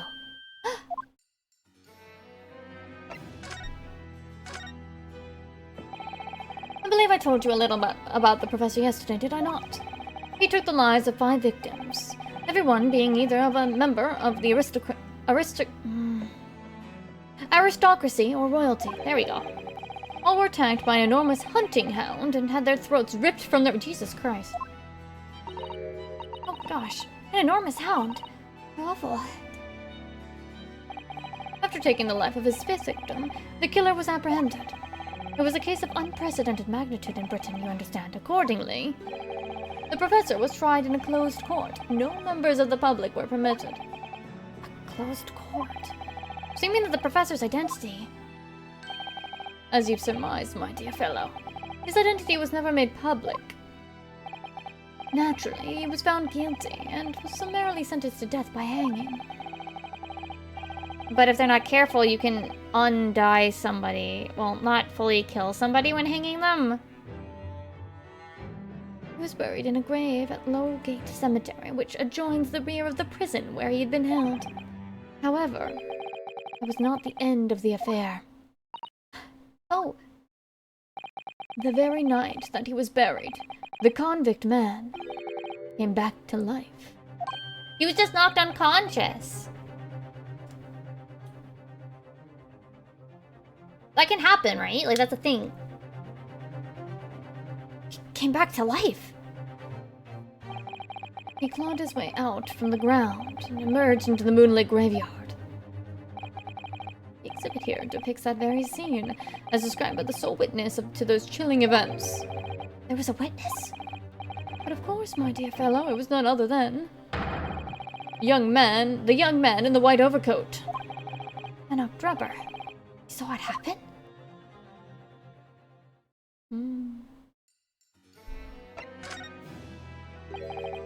So this is a waxwork model of Enoch Drebber. 10 years ago, the convicted professor, having been gibbeted and buried, emerged from his grave at the dead of night. The sole witness of that unimaginable scene was this young man. From appearances, I would say he was about 20 years old. Oh no, you're okay. Alright. It's so horrifying. Scared out of his wits, the young Drebber ran to a nearby police station to report the incident. And the sheer terror of what he'd seen is said to have turned his hair white overnight. Yes, as shown in the photograph we have of him. His hair is completely white. The following few days, the story of what he'd seen was on every front page in the capital. The public was frantic for every last detail of the killer who'd come back to life. As you've seen, an exhibit was even created here at Madame Tussauds. I can quite understand why the man's hair turned white, certainly. What I don't understand is what Mr. Drebber was doing in the first place. In a lonely graveyard, in the middle of the night. Yeah, what? What's he up to? Oh? But no, like, apparently he was executed by hanging, but you can easily, like, almost kill somebody by hanging, and then, you know, get them free, and then they're not dead.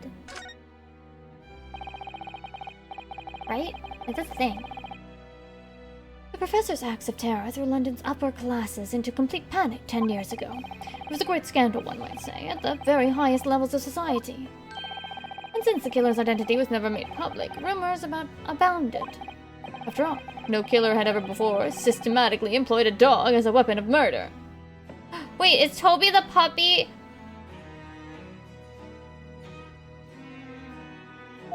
Toby the puppy of the dog? Oh no. Yes, I can imagine the impact the case must have had. But in time, of course, rumors abated. Though too did talk of the shocking witness account of the convict who came back to life. It was forgotten, dismissed as dubious ghost story, as a preposterous parlor tale. But why did people stop believing it? Why? Simply because there was no resurrection to speak of, as was established in fact. What do you mean by no resurrection? The police investigated the grave in Lowgate Cemetery and published their findings. The convict's body was found to be buried exactly where it had been following the execution. No. But that would mean Mr. Drebber must have lied to the police and the newspapers. That would appear to be the only logical explanation, yes. The young man subsequently vanished from society, and nothing has been heard of him since. Rather striking, then, that he should resurface now, don't you think? Of course the convicted murderer couldn't really have come back to life. That's not possible. Drebber's hair is unusually white, and it really did happen overnight as a result of shock. It's hard to believe the incident was an out-and-out lie.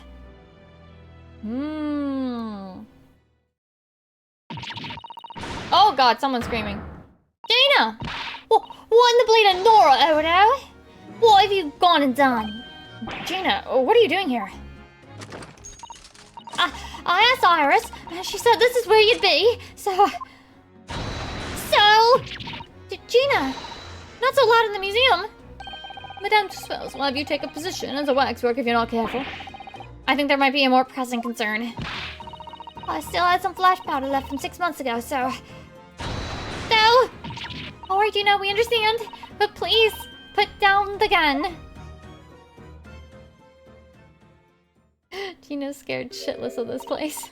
Sorry, I was scared. You should try being the one on the other end of the barrel. So what brings you here, Gina? What brings me here? What do you think? We found it. We found the dodgy cow's workshop. What? You found Rubber's workshop? Look, puppy. Yup. Toby's note took it straight there. The boss and the others are heading over there now in a drag. So come on. Here's the address. Got the boss to write out. Thank you, Gina. We'll make our way there at once. Cute! Alright then, see you there. Cute! Gina! Oh, you go. Don't mind me. I'll just stay here, being still. What? I know my place. In the exhibit over there. Oh dear. Someone is feeling sorry for himself. Let's go, Mr. Sholmes. You're coming. Your words hearten me, I must say. But if I were to shirk my duties here, Madame would have me pay monetary recompense and Iris's dinner plate would be empty once more. Forget that, I'll pay for everything! Then there's not a moment to lose, my dear fellow. I shall hail a carriage at once. Sholmes! No offer to share the cost for Mr. Sholmes, then. I shall gladly pay half, Mr. Naruto. Thank you, Miss Susato. Right, let's go.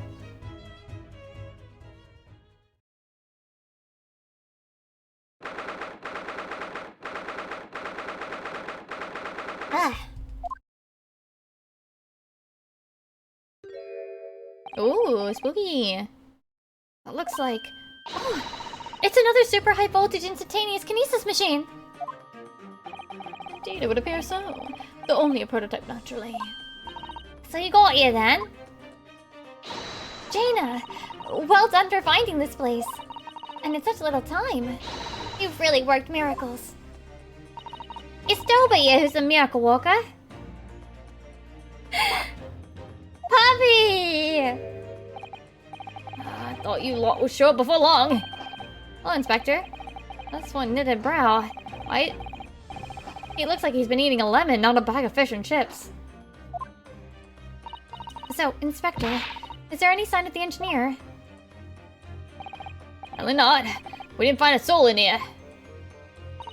Oh, what a shame. Well, thank you for letting us know about this place and giving us a chance to investigate. according to what Gina tells me, we only found it thanks to a clue you lot turned up. I wouldn't want to say, good Paris with a debt of gratitude unpaid now, would I? Thank you. Anyway, if you're open to snoop around here, I'd get to cracking. Lord Van Sykes and the forensic investigation team are on their way here as we speak. Oh my god. I imagine you've got the picture by now. I don't take too kindly to lower types. Right. Well then, my dear fellow, let's turn this place upside down the least we have the chance. And you, Sholmes. Pardon? They take even less kindly to great detectives than they do to lawyers. Very droll, Gregson, very droll. But you may consider me nothing more than an inconspicuous waxwork model. Right then.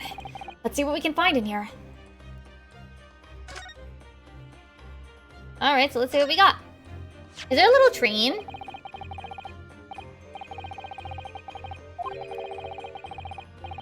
A repressive looking back massager? No. That's not, no. No. Would you like a massage? No, fine, thank you.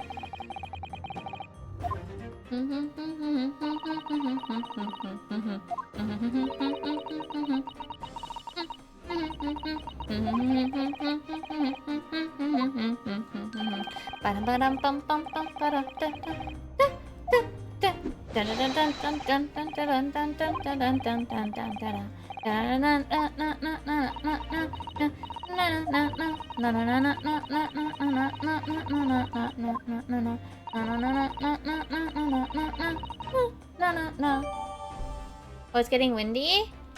I see. I hope it's not too bad. There's a train! Choo-choo! See the train.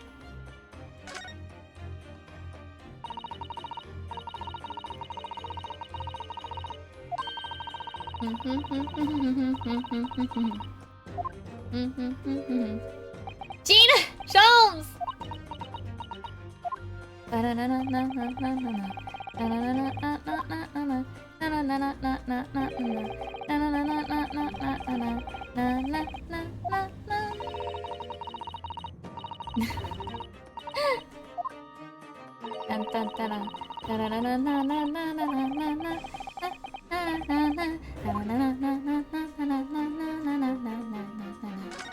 Oh, really? I see. European-style quiver of arrows with steel bolts inside. Oh! Crossbow bolts.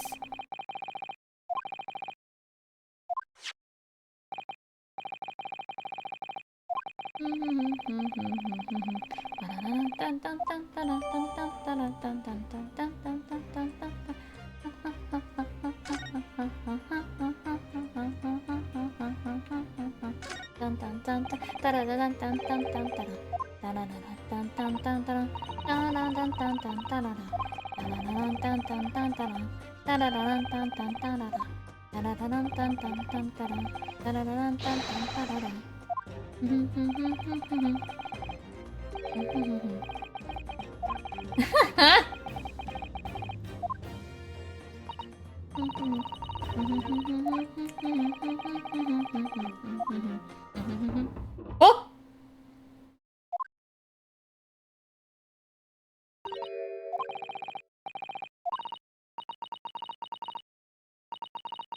Okay.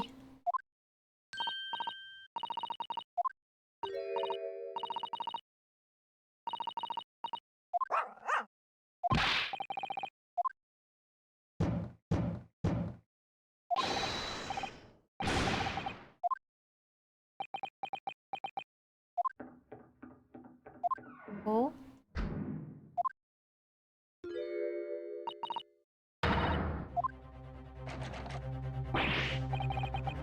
Okay, Sholmes, time to open it up.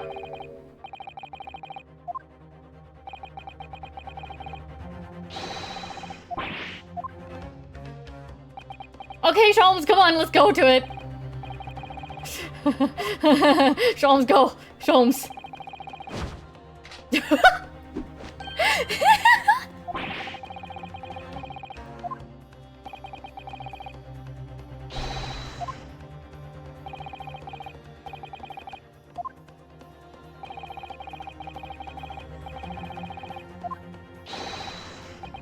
Let's go, let's go, let's go!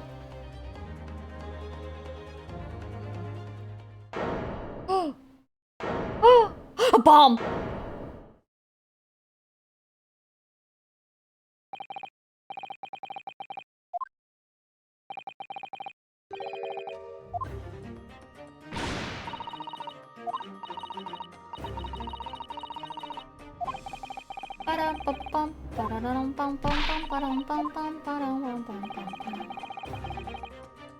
Wait, there's like footsteps on the roof.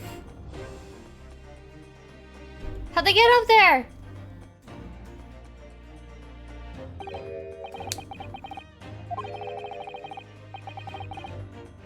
Okay, hot take. If you're gonna like bother to like do something stupid like that, you should clean your shoes first. How are they so clean?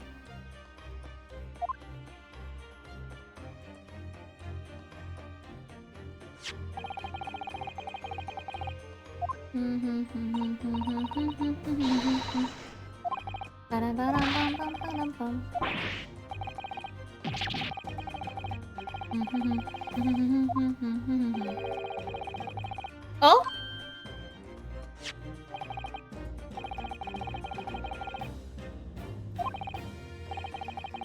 Wait, is there some weird bullshit where like this room turns upside down?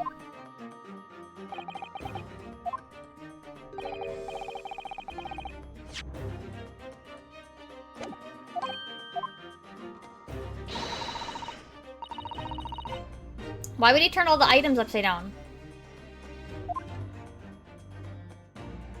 Are you gonna talk about the bomb?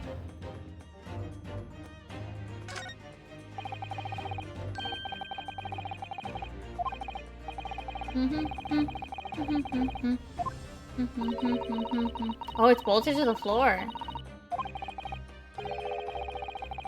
You can just steal the floor as well. Okay. Yep, that's how it works.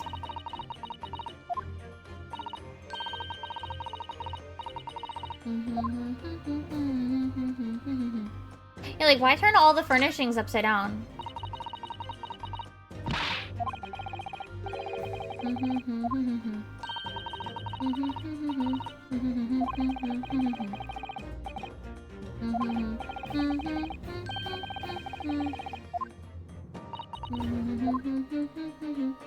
There has to be some stupid reason for it, too.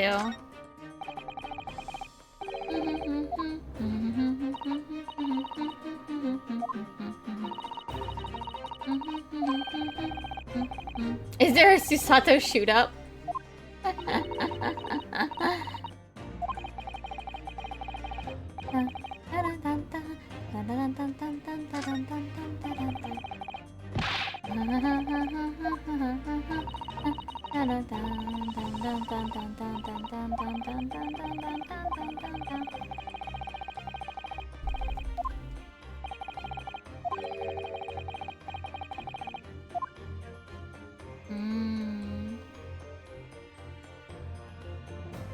I'm just trying to make sure that there's something else that I didn't click.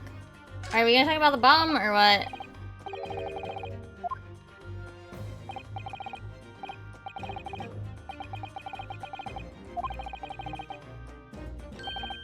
It's a bomb!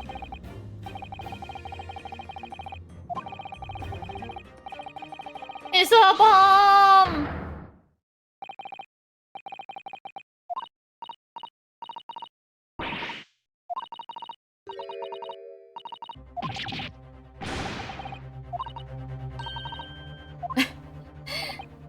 Oh no. Yunosuke's stupid, he doesn't know what a time bomb is.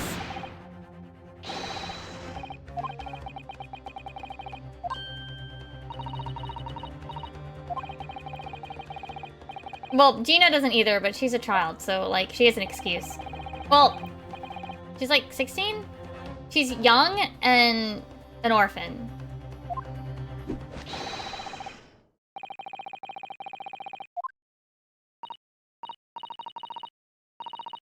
Well, yeah, then what is it? Hmm?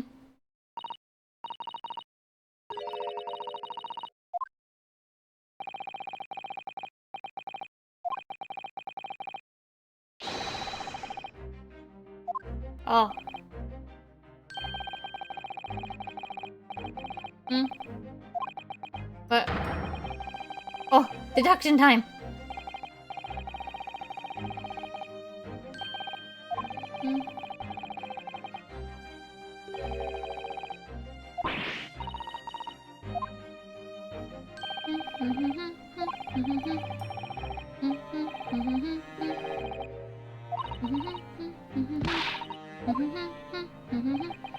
Wait, what does he mean by genuine?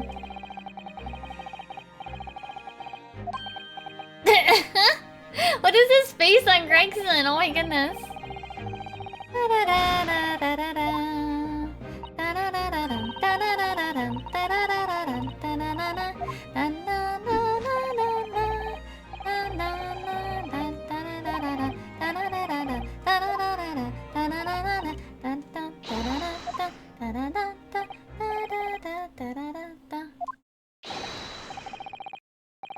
Logic and reasoning spectacular, let's go!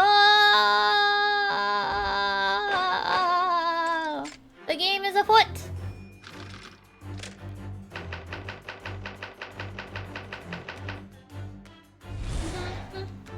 Oh my gosh, it's so weird how it swaps to her having her model. Her DLC outfit. It's plain to see that this room is in complete disarray. The bed, the table and chairs, the lamp, everything is upside down. Almost as if every item in the room had until recently been happily positioned on the ceiling, before falling straight down to the floor. Every item in the room was on the ceiling. Are you suggesting that?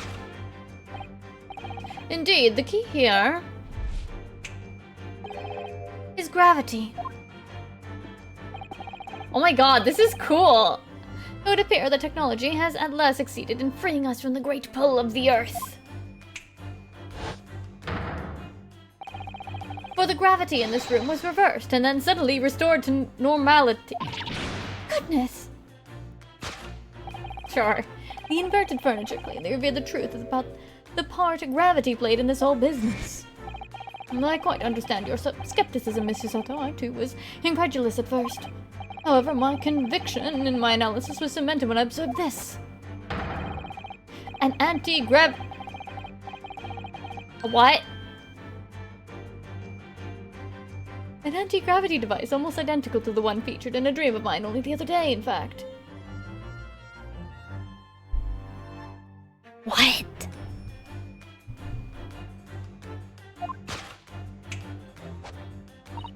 But then why does it have a clock on it? A most relevant question indeed. That is a timing device that controls when the gravity direction will switch. There was clearly a requirement for the engineer to be able to restore normal gravity automatically. And the commotion we heard from earlier from the other side of the door was the moment that restoration occurred. Yes, the reason why everything here has been turned upside down is because of this anti-gravity device. You see, we need to look no further than to explain the state in which we now find this room. The direction in which gravity acts here was reversed by Mr. Drebber, before being restored to normality by an automatic fashion and sometime later by the timer device. I've witnessed precisely this scene in a dream I once had when I fell out of bed. Is he okay? Is he okay?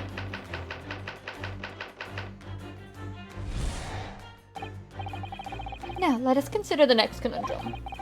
What was our engineer friend's aim? Indubitably, the greatest clue we have to explain his actions is above our heads. Yes. How is it possible that there are footprints all the way up there on the ceiling? A question whose answer will lead us neatly to the truth, my dear madame. The reason there are footprints on the ceiling is because of the nearby skylight. Of course, Drebber's aim was singular, to escape. However, there is but one way in this room, excepting the skylight, that is. Woo!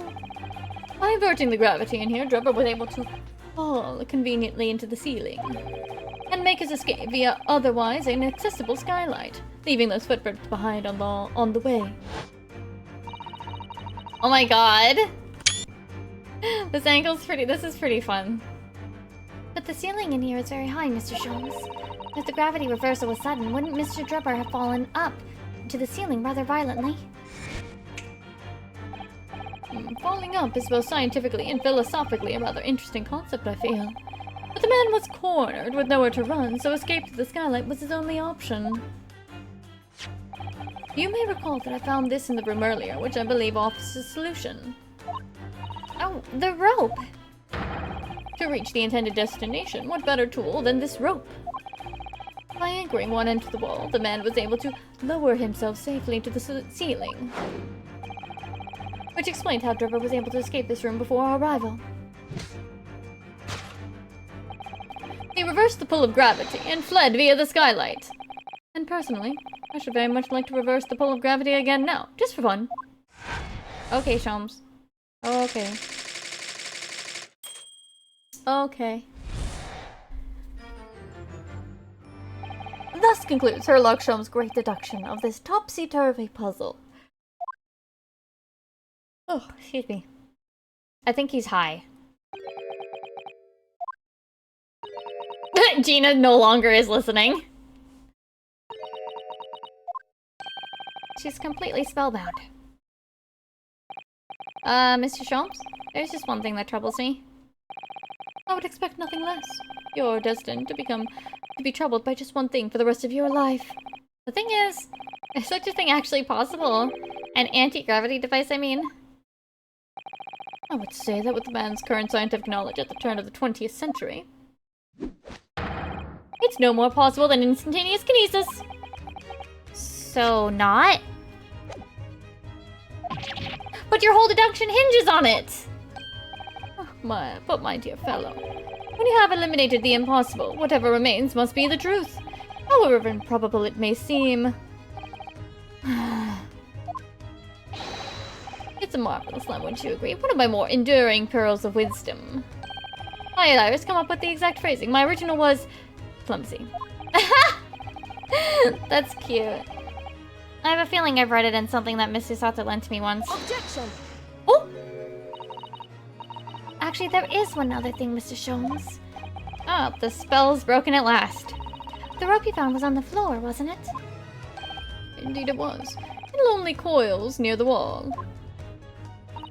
But if Mr. Drebber had to use it to escape the way you had described, wouldn't it still be tied to the wall? Fuck! Mysteries inevitably unravel at the end, as I think you'll find do ropes. As evidence of such, you need only look at the mystery we face in this room, now skillfully unraveled. That argument is as circular as the coils of rope. I think perhaps we might need to give Mr. Sholmes the usual little helping hand. I'm sure with some minor corrections, the great detective's great deductions will lead us to the truth. Yeah, okay.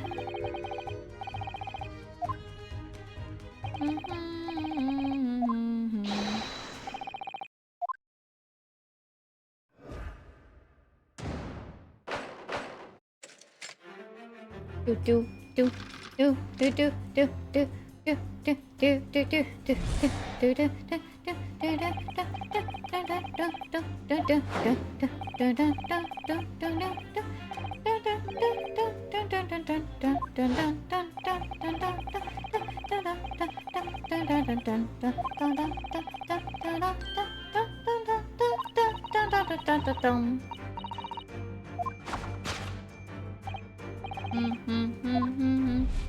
Wait.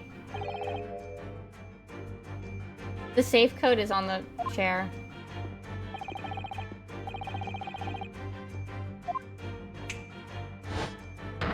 The safe code is on the chair. I don't know how I didn't notice it the first time. I was so, like, enamored by the gravity thingy.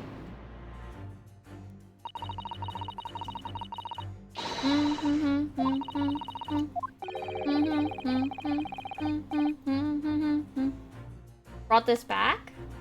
Oh, the deduction thing? I feel like it's a major component. No, we saw it in the first half. Oh wait, I think you weren't here yet, but we saw it in the first half of this case as well. I think it's kind of key to the series, you know, this Ryunosuke Naruhodo portion. So that's okay.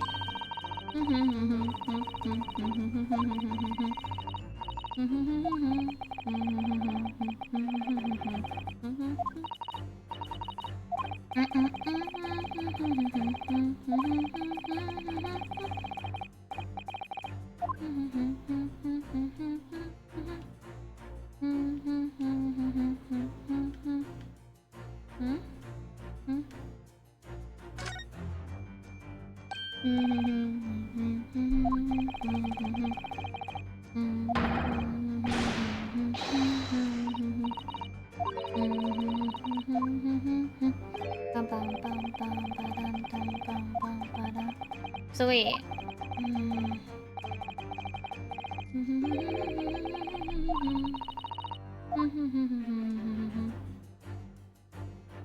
So you know what's... Wait. How's the... What? How's the vase right set up?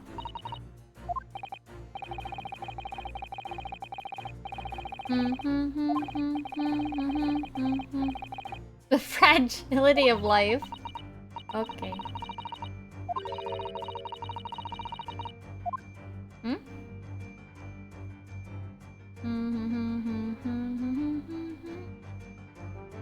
You think...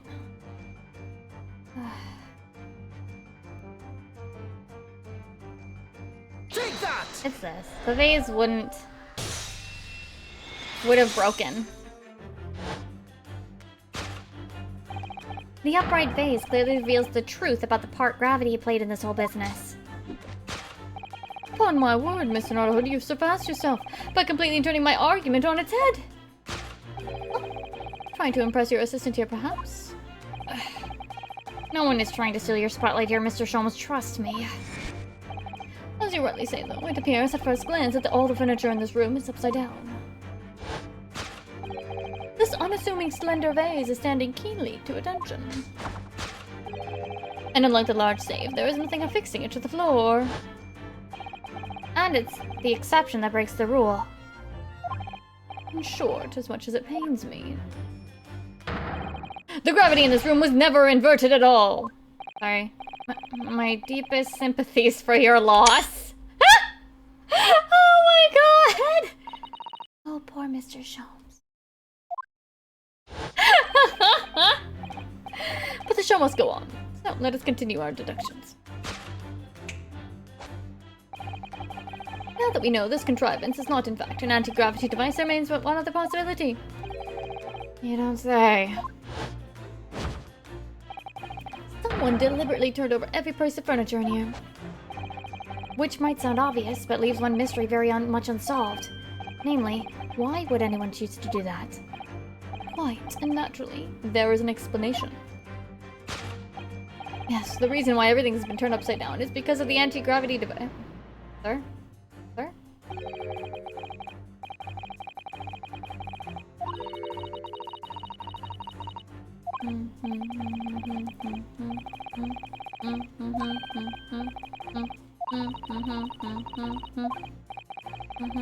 I already know what the answer is. What? Ah! Turning the camera's being a pain.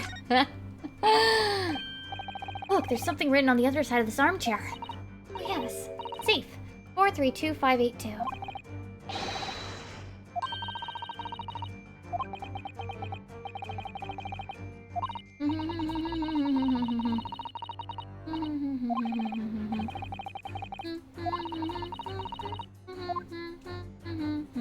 Take that!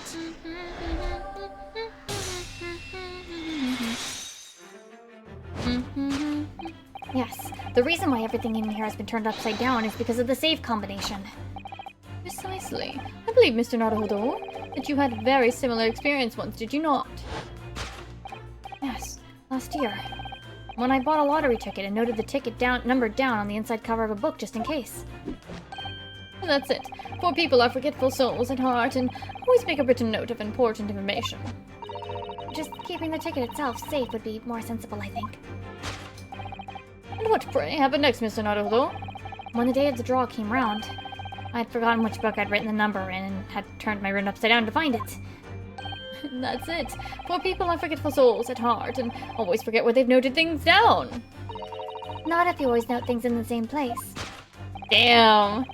I actually won the second prize, you know. But I couldn't remember which magazine I'd slipped the ticket into, so I had to turn it. Thank you, Naruhodo, but I believe I proved my point now.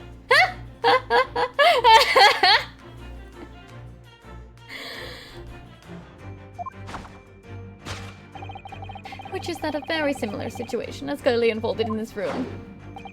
Finding himself requiring access to the safe, the occupant of this room needed the combination code. He remembered he'd written it on the underside of a piece of furniture, but forgot which one, leading to the state in which we now find the room.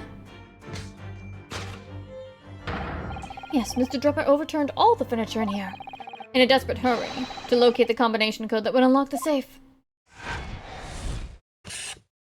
Yeah, okay. I didn't know people would use furniture as paper. Sure.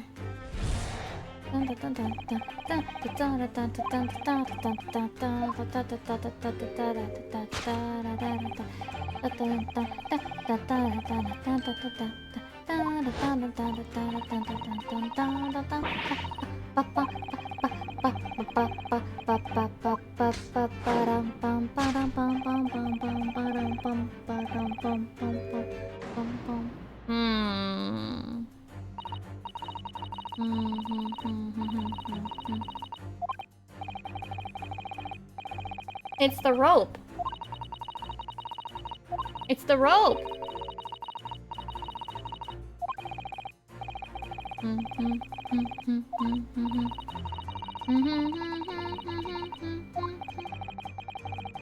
Putting our Miss Faith and Mr. Chomps would get into these situations in the first place.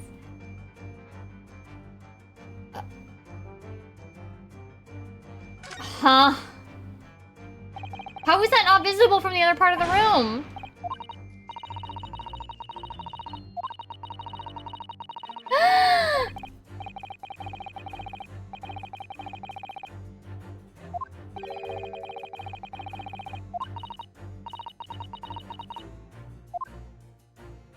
Take that!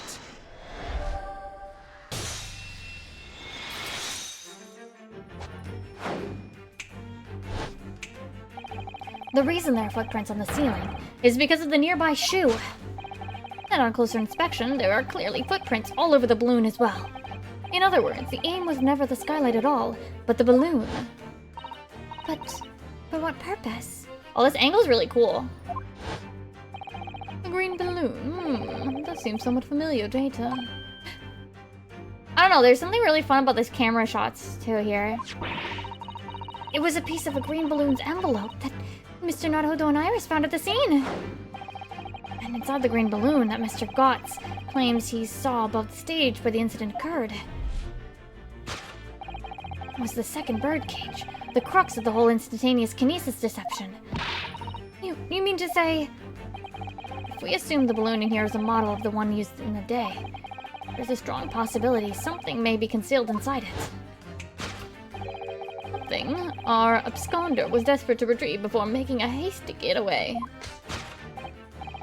But the balloon's out of reach. That's why he resorted to projectile, namely the shoe. Most probably, Drebber intended to tear a hole in the envelope by assailing it with the shoe. However, his efforts were thwarted when the shoe itself became a prisoner of those lofty eyes. Oh dear. We desperately need to examine that balloon.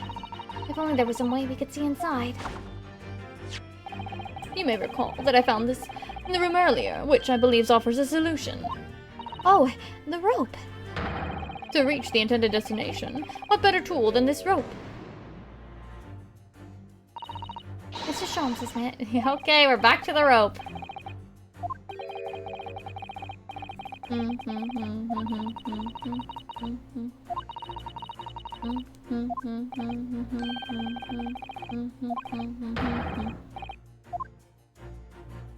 Wait, we already have one? Oh. Take that! The crossbow.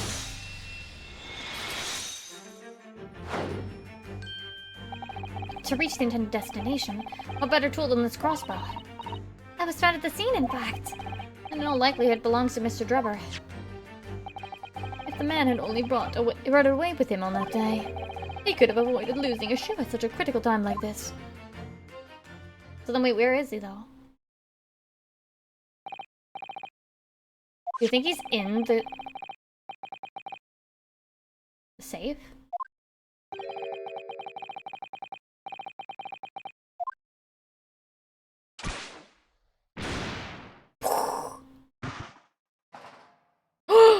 The head.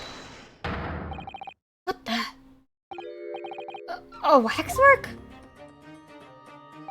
Indeed it is. A waxwork head inside a metal mask. A mask that is shut tight and fastened with a strong and quite impenetrable lock. We can't see the face inside, that means. Just a moment, this is the head of a waxwork model. Oh, goodness. I see you've joined the dots, Mr. Sato. Excellent. Of course.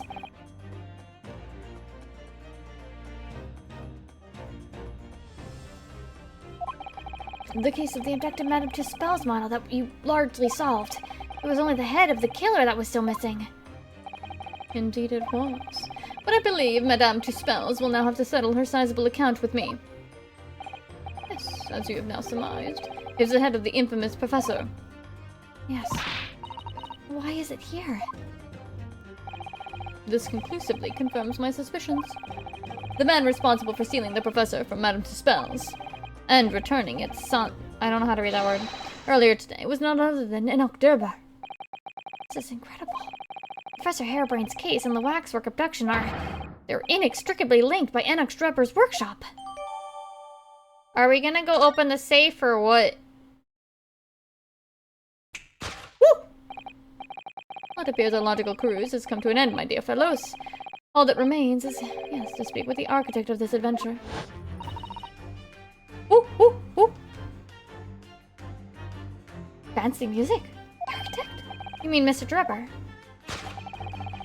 As it seems quite impossible, he escaped via one of the skylights. Obviously, the man must still be in here in this room. What? And his location should be abundantly clear.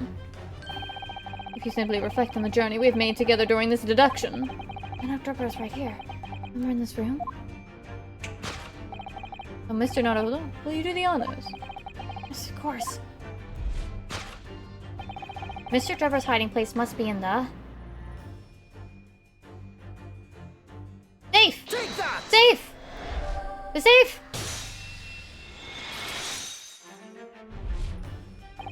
Before we gained access to this back room, we heard noises from in here. Which tells us that the engineer was still in the building at the point in time. Wow, this camera work is good. I don't know, it's just really nice. He was in fact searching for the combination to his safe. And pressed for time, made no attempt to right the furniture he overturned in the process. From which we can deduce that his search for the combination happened very recently indeed. In summary, Mr. Enoch Drebber. Well, aren't most safes, like, airtight? Won't he die in there? Won't he likely die in there?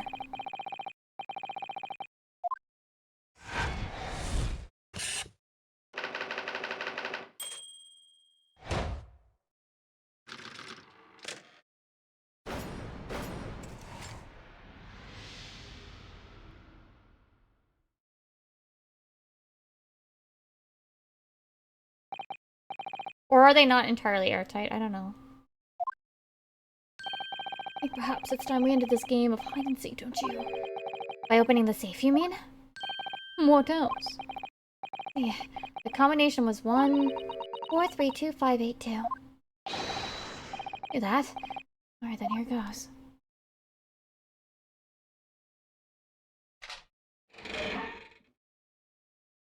Woo! Oh, this is some steampunk ass shit with his hand.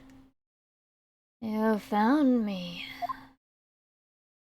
Woo! Woo!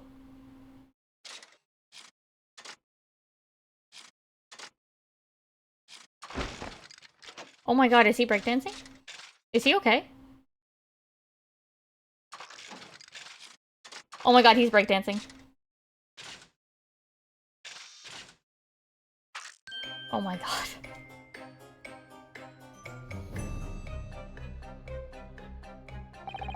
Right then, sir. Mr. Enoch Drebber, I presume. Correct. You'd better start talking. You treat Professor Harebrain with that bogus machine you built. You shall have to explain the theft of the waxwork from Madame Tuspel's as well. Liz, I would be delighted to answer your many questions. Is he okay? Personally, I would advise that you deactivate my little parcel first. Deactivate? Your parcel? I refer, of course, to the time bomb. I left it in a most prominent position. Huh, huh, huh. Okay, done silence. You're all gearing up to die with me then? No!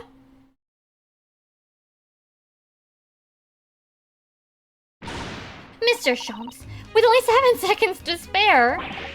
That was too close for comfort. I've got 1 foot in the grave already. He's right out to get a kill or get us killed. Mr. Sholmes' deductives can be completely life-altering, can't they? Well, my dear fellows, that was a close shave. The resemblance to an anti-gravity device is quite startling, I must say. Anti-gravity devices don't exist! Oof, I wouldn't push it, Mr. Sholmes. Oh, this is some high-key, like, steampunk hand shit. What on earth happened in here? You found me, haven't you? No need to screw me down any further. Everything in here is precisely what it seems. Yeah, but we'll be giving it a thorough going through, don't you worry, Dribba. What fails to click with me is how you were able to locate my workshop. That I was not expecting. Why? When I heard whistling from the other room, I knew it was time to bolt. Whistling? Ah, that would have been me. Oh, that would have been me. For some reason, I woke in a fine fettle today. No words, just tightly squeezed ships. Maybe I must have a screw loose though, as I couldn't remember the combination for the safe. And another one loose, as I couldn't remember on which piece of furniture I'd written it down. We also found a rope over by the wall. Yes, I'd hoped to exit through the skylight, but sadly, the rope was too short. So, I then set about searching for the combination code to open the safe. And burning the incriminating blueprints, don't forget. Regrettably, though, you failed to retrieve the head from the balloon among the rafters. His smile is very concerning. And after that, you hid yourself in the safe? Having first set this parcel taking. I had no intention of being nailed by the police. Okay. Is he okay? Got a dish with me. I'm right beside a ticking time bomb. Please, why do you suppose I chose to hide inside the safe? It's no ordinary safe. It's specially designed. A dynamite explosion wouldn't leave a scratch on it. So in fact, the safe was the only safe place. Precisely. But once you'd climbed inside, you wouldn't have been able to get out again. I invite you to look more closely. The safe is fitted with a handle on the inside to allow the door to be unlocked from within. So it is. Oh, okay, so he wouldn't have died in there. Okay, got it. I'd always intended to blow this place to smithereens in any case.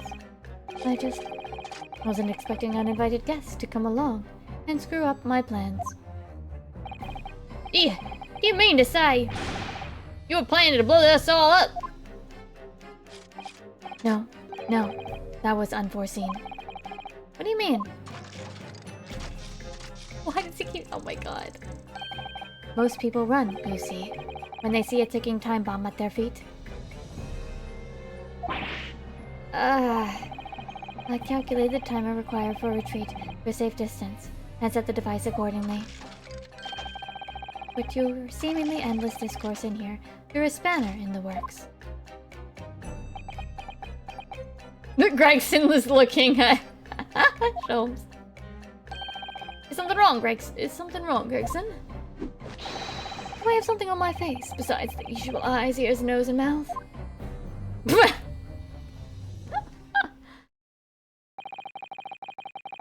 I think we have a fairly good idea of what's been going on here now. But what about the two incidents you've evidently been involved in recently? Professor Harebrain's instantaneous kinesis experiment at the Great Exhibition, and the waxwork model you stole, which this head belongs to. That's no ordinary head, you know. That's the head of the Professor. Clad in a mask with a lock so strong I'm unable to open it safely to reveal the killer's identity. I've been considering carrying it around as a protection, after all. That's enough! Oh. What's going on here, Gregson? I'm sure you're aware that I have sole jurisdiction to investigate here. Dr. Sith again. Sith? So the forensic investigation team are here. And you know full well this engineer is a key witness. Why are you allowing this lawyer access to him? If Lord Strongheart knew of this, you'd be finished. You lot, leave at once! My dear madame, there's no need for such a threatening tone, I assure you. After all, that's no way to greet an old acquaintance, is it, Dr. Sith? No, Sholmes. Mr. Sholmes knows Dr. Sith? If it's protecting the machine next door that's causing such a sour expression on your face, you are quite misguided. It's really nothing more than a shell. You get out! But of course, we'll show ourselves the door. I see you haven't softened at all. Mr. Naruto! Yes? It would appear that our delightfully entertaining investigations have run their course for today. But Mr. Sholmes! Let us leave this place in the doctor's capable hands. I said, get out, now. All of you. Your presence here is not required either, Gregson. Understood. But I'll just say one thing before I head off. If it wasn't for this lawyer and his companions, we'd never have found this place. And the whole workshop would have been blown to bits. There was a time bomb sitting here that this lot disarmed. Inspector. Aww.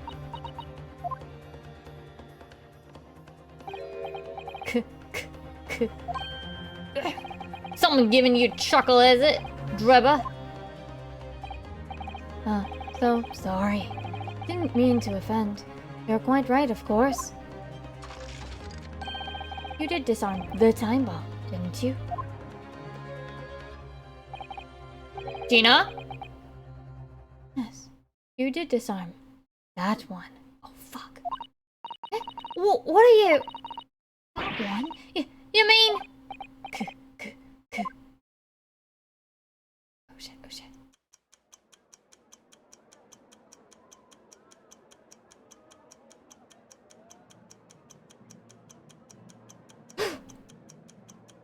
Oh shit!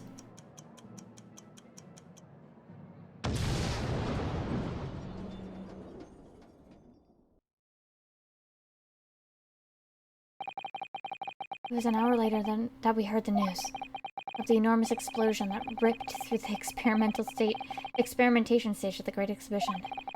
Mr. Harebrain's invention and all its secrets were blown away forever. Oh, damn.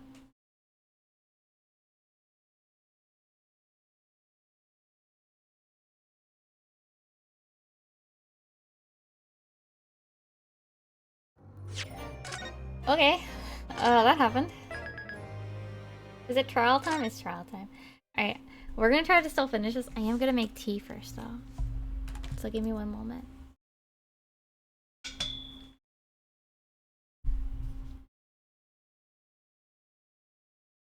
Ah.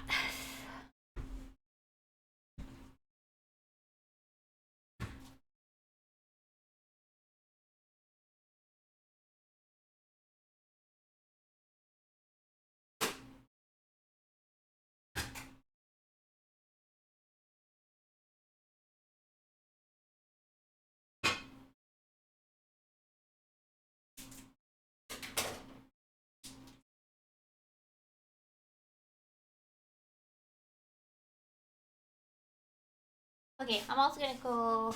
I'm gonna go to the bathroom real quick, too.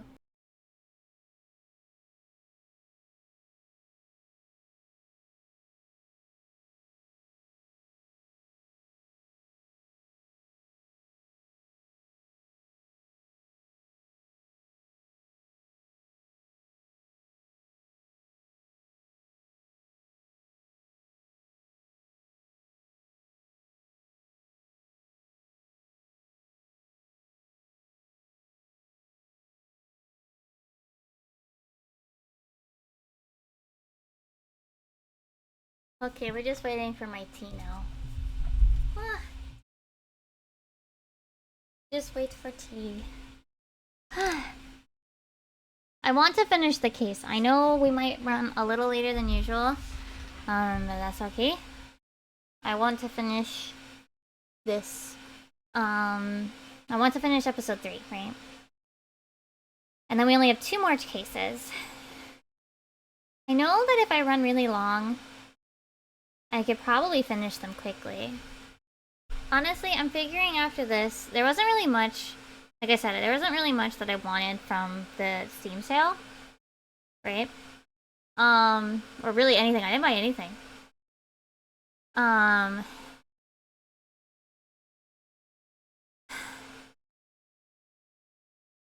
I have like miscellaneous games we can play, but I'm thinking about trying to do more 14 stuff. And maybe doing like one extra, at least one, maybe 2 extra art nights. This month. Yeah. Yeah.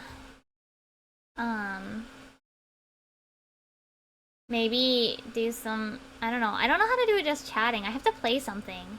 I have to like be playing something to do it just chatting. Because the thing is, I want to make sure that I'm in the category to get the Crunchyroll stuff for people that might want it more. But well, the thing is, like, I don't want to be like lying. Not lying necessarily, but like fudging the system to get the just chatting category. I actually haven't installed that. I still haven't installed it. We could play Eternal Return maybe. Lenny's getting added. But again, like, it's probably better if I do more art, right? Because that's essentially just chatting. No, see, the thing is, there's only 3 categories that count for Crunchyroll right now. One Punch Man Worlds, or World, I don't know. And just chatting and art. So, that's why. One sec, my tea's ready.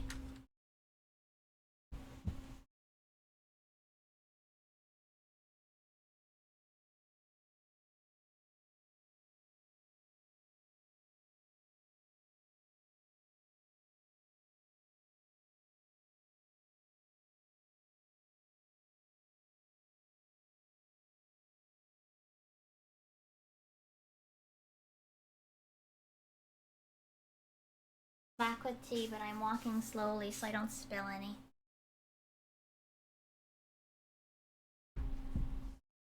Okay. Okay, I'm back with tea. Okay, my blankets are all messed up on the chair. Hold on.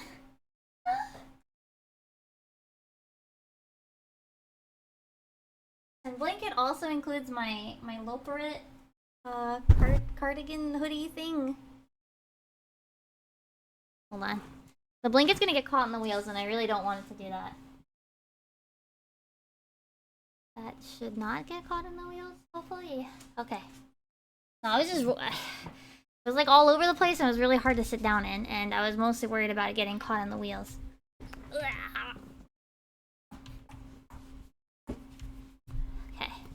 It's not like it's gonna like ruin the chair any more than it already is. The chair is pretty old. One day I should replace it. But like, it's not like it doesn't do what it needs, right? Ah. Oh yeah, my computer fan was making such an obnoxiously big, like loud noise today. I used one of those like air thingies to like clean it up a bit, and it stopped buzzing. And but I did get a little close that I bonked the fan a bit, but it started up again, so it's not a problem. It just spooked me. Alright, I'm gonna rest my voice and I'm not gonna read the professors for a moment.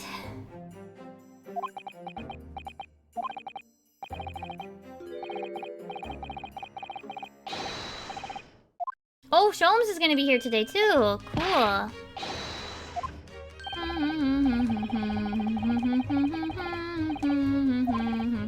How many people are we gonna have at the at the table with us?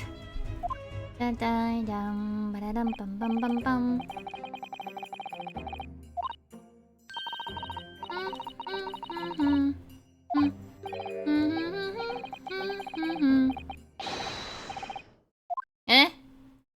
Sholmes, what? What's the matter? Surely you've overlooked some praise, have you not? Speak cast in my direction, Sorry, I don't follow.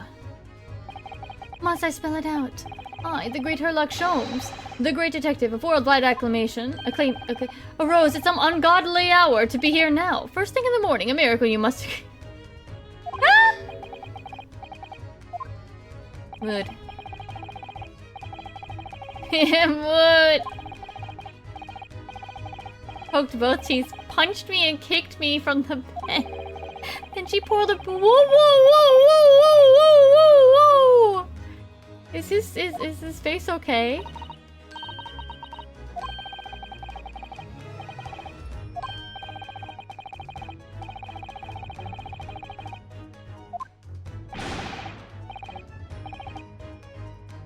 He woke up. That's a mood.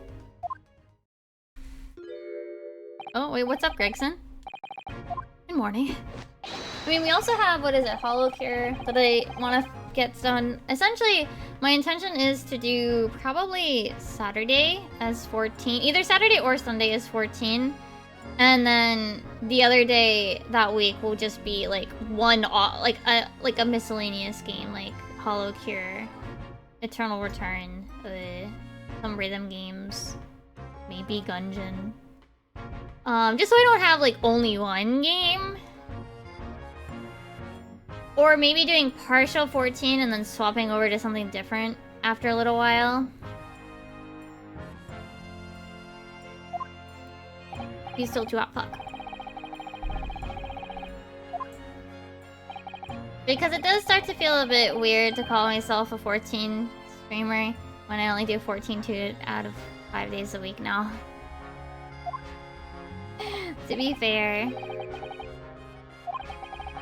Wait, what were you talking about, Professor?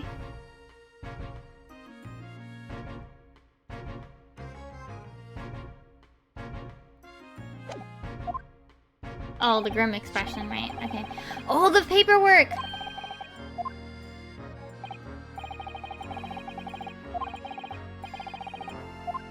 What does this paperwork do? What is it? Oh, it's stuff about the professor!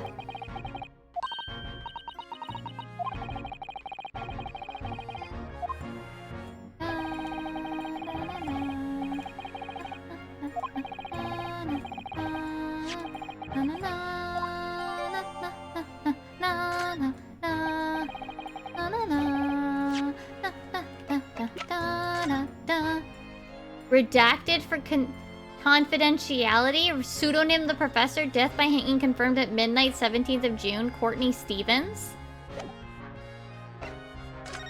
Oh, wait, I can turn this around. Whee! Whee!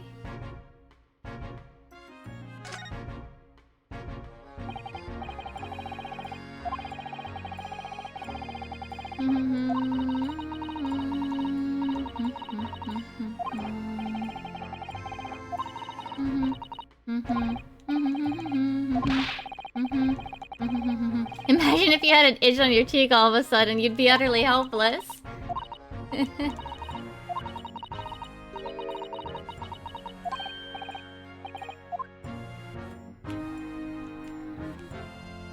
Is there anywhere else to click?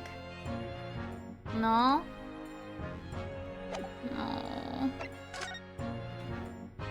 Royal Society Award. And then it's all too squished. Fostering burgeoning talent for the future of scientific discovery.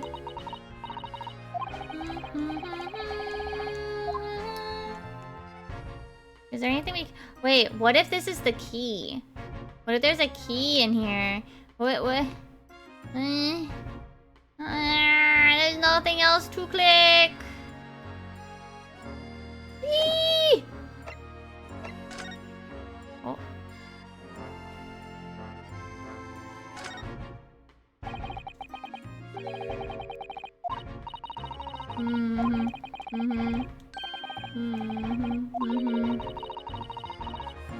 I just want something to click.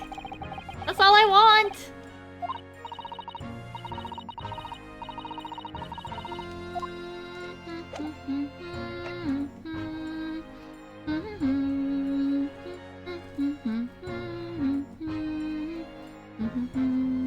I just want thing to clicky.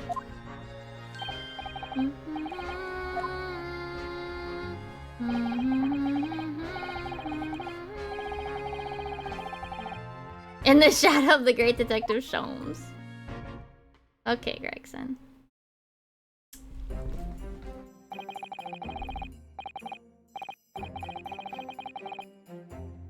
Feels like something in my eye. My eye is itchy. I feel like it's not the professor that needs luck. I think it's us that needs luck.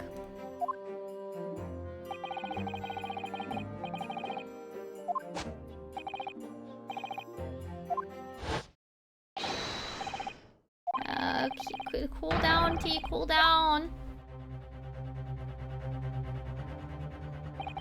This is it, then.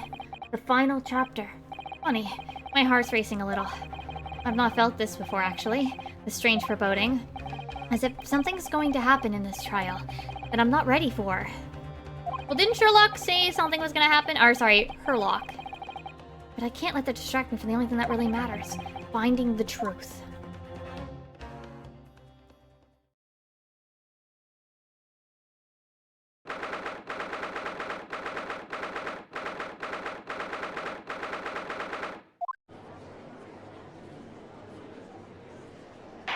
All right, he has his assistant now.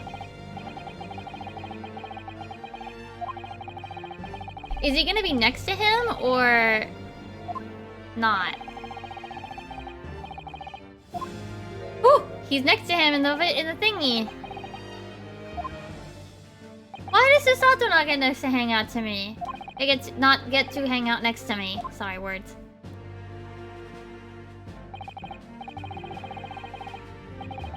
His apprentice with memory loss. If I may, Lord Van Zykes. Yes, my lord.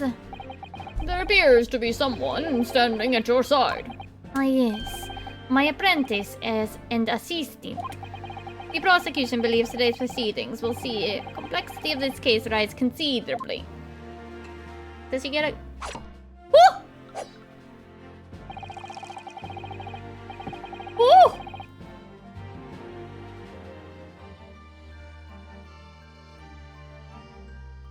I therefore instructed my assistant to attend to ensure the smooth running of the trial. And the smooth running of liquid refreshments, by the look of it. The way he holds himself, the way he moves, couldn't be anyone else. But he's still suffering from amnesia. But there's really nothing we can do at the moment. To be fair, he would have, like, conked his head real bad. Oh, this is so very hard. The tea's still too hot. It would appear the prosecution has done a fine job in responding to the demands that the court made yesterday. I understand you have successfully secured the engineer who disappeared from the scene in the day in question. Yes, my lord. I intend to call him as a witness shortly. Very good, very good. Now then, ladies and gentlemen of the jury, who have been chosen at random, wink wonk, to represent the will of the people in this courtroom today, ready and willing to proceed. Of course, my lord. I'm sure we all understand the importance of doing our civic duty. I do so despise deception and deceit. I find it so very wearing. Oh wow, we haven't had, I just realized, the last part and this part, we haven't had a summation examination. Take a man's life with the conjuring trick. It is against the magician's code, not to mention the law. Any fake scientist should feel the wrath of God, if you ask me. Okay, sure. We have to listen to what's said on both sides. The fence and the set on one. That's it, isn't it? Wasn't like this in my day. Wasn't like this at all.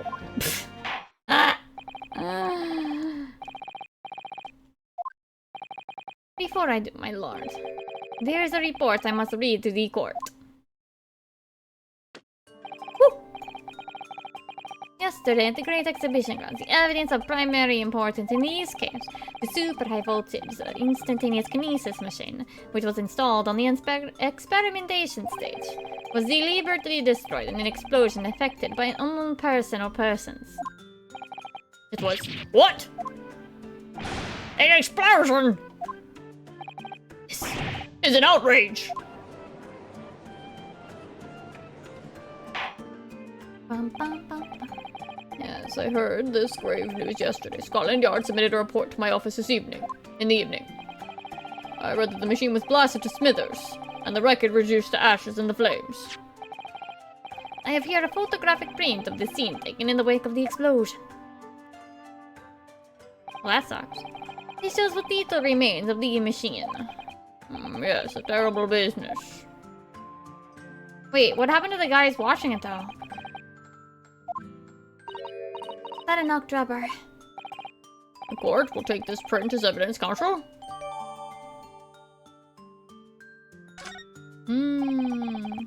Late yesterday afternoon, the protection afforded by to the machine by the Special Dispensation for the Scientific Equipment Act was revoked. However, before a thorough investigation could begin, the invention was obliterated from existence. As such, this will become a very different trial. Wait, what? What does that mean? As it stands now, with no evidence on which to draw meaningful conclusions, the authenticity of the kinesis machine will remain forever in obscurity. Indeed, a most unfortunate state of affairs. Wait, didn't we find like a half-charred, blueprint? However, one thing remains clear. The victim's death was the result of the actions of the accused. Of that we can be certain. But it was the accused himself who was operating the machine, and ultimately caused its loss of control. As Lord Van Zyx rightly says, this is a very different trial now. The accused accepts responsibility for his part in the events that transpired. He acknowledges that Mr. Asman died as a result of the accident caused by his machine's malfunction. However, unbeknownst to the professor, he was being deliberately deceived by a pair of very clever fraudsters. Pair? Names, Counsel, if you please. The engineer, Mr. Enoch Drebber, and the victim himself, Mr. Odi Asman. So what exactly were these two men up to behind the defendant's back? The defense intends to expose that information, thus establishing the unequivocal innocence of the defendant.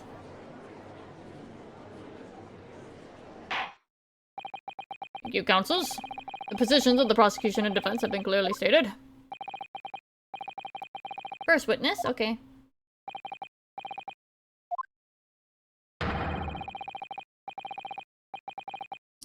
I feel like that's not his real name, Enoch Drebber.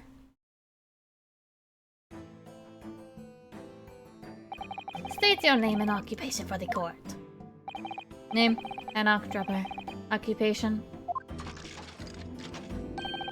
Hard to pin down, I would say.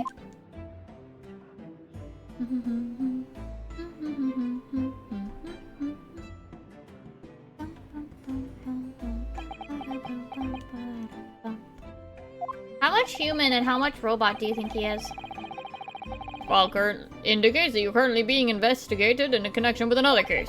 The theft of a waxwork model, is it? A most extraordinary sounding business. But that has no bearing on this trial, I assure you. Leave it from your mind.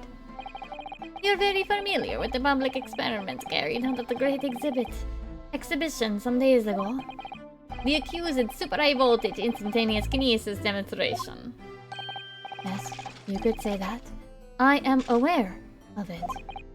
There was a terrible accident, wasn't there? It was you, Mr. Driver, who constructed the mass machine used in the experiment. Or so an investigation indicate. Can you confirm your involvement?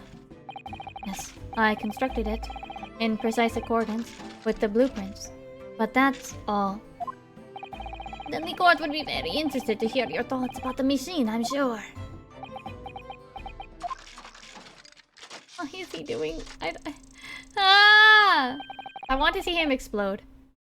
An amazing device, if you ask me. The pinnacle of modern science, making instantaneous kinesis a reality at last. What? Good gracious! Do you mean to say that the experiment was bona fide? Is that your belief, sir? Yes, that is very much my belief. Such a waste that it blew up. Objection! But we've already established that the machine was nothing more than a prop for an elaborate conjuring trick. Objection! You've established nothing of the sort. All that was shown during yesterday's proceedings is that the same outcome could have been produced by means of state trickery. The defense merely proposed a method and demonstrated its feasibility, nothing more. But... You've procrastinated long enough, I feel. Witness, and I'll give you formal testimony about the machine that you constructed for the purpose of the demonstration at the Great Exhibition. Understood.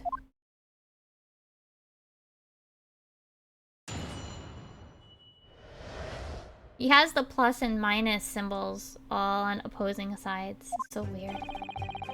I met the young professor approximately 1 year ago through Mr. Asman's introduction. He provided me with the blueprints and I constructed the machine to his precise specifications. It was no trick. If the whole show was a fraud, it would have required a body double. Tell me, did the victim have a twin? All the spectators saw the birdcage appear above their heads and then crash headfirst into the crystal tower. A terrible accident, I grant you. Perhaps the science on which the machine was built was flawed somehow? Yes, but... a body double! That goes without saying, surely? You give the impression that something has moved, when in reality, it hasn't. It's a basic conjuring principle. The deception cannot be achieved without substituting the original with a fake at some point in the performance. But would I be right in saying you haven't managed to establish anything along those lines? Incidentally, the prosecution has already confirmed that Mr. Asman had no twin siblings. It's my understanding that this witness is well versed in conjuring artfulness. But such talent do not indicate that he was actually able to accomplish what he claims. Namely, the construction of what, by all accounts, must have been an extremely complex scientific machine. Whatever do you mean? Yesterday's proceedings brought the true nature of your past exploits to light, Mr. Jabbar. Indeed they did, my lord. As a swindler who preys on innocent scientists to elicit government grant money through conjuring know-how. Yes, it's true that I possess considerable knowledge of stage magic. But crucially, my scientific knowledge more than matches that of any academic in the field. Investigation of the witness's workshop attests that to the claim, my lord. As evidence, the police found this Royal Society trophy for a young talent in science there. Yes, it's true. We spotted it there ourselves. If a hypothesis is found, it can always be forged into a physical manifestation with sufficient skill. Though I may have sold the secrets of some deceptive wiles to sniveling, talentless scientists in the past. Oh, would you therefore assert that the explosion of the machine was An unfortunate accident, or, of course, a deliberate act of murder carried out by misuse of the science? This guy is wild.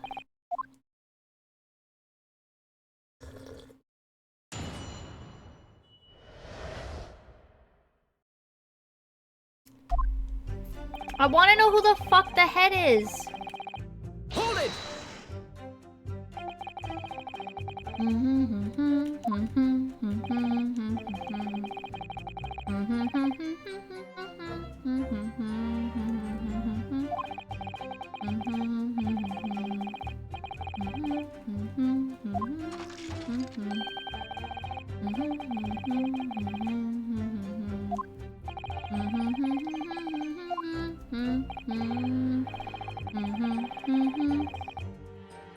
No, it's not. It's too big.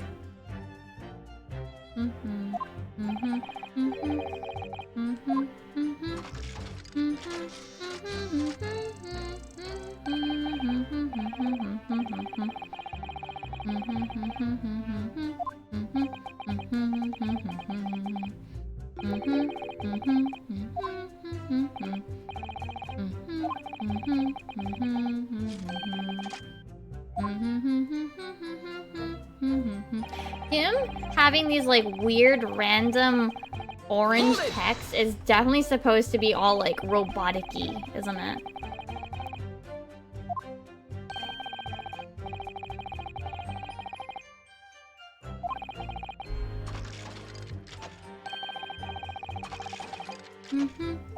Bum bum bum bum bum bum bum bum bum bum bum bum bum bum bum bum bum.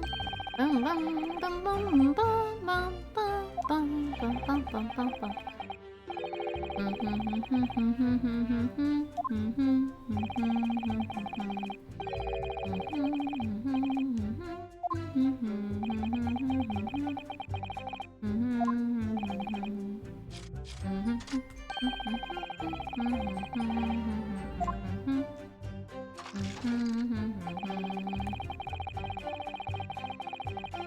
Hold it! Yunosuke. Objection! Yunosuke. Oi.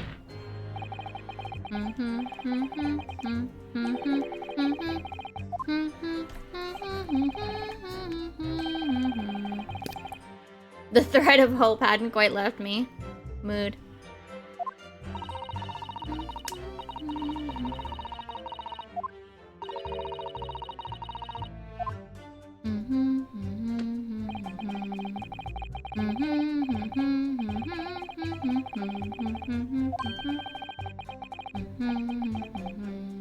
What it means is Odious Man is the professor.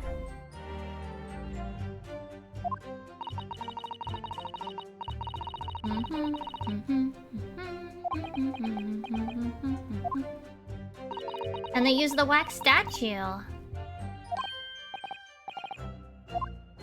But how do we get to that?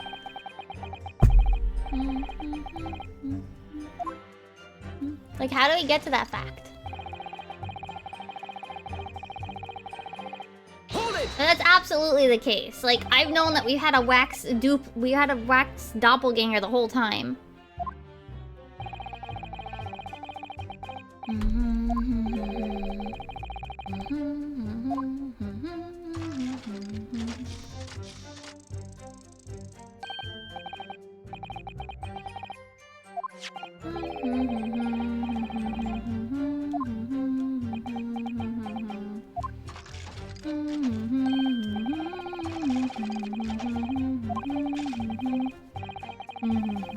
Head first, that's a lie.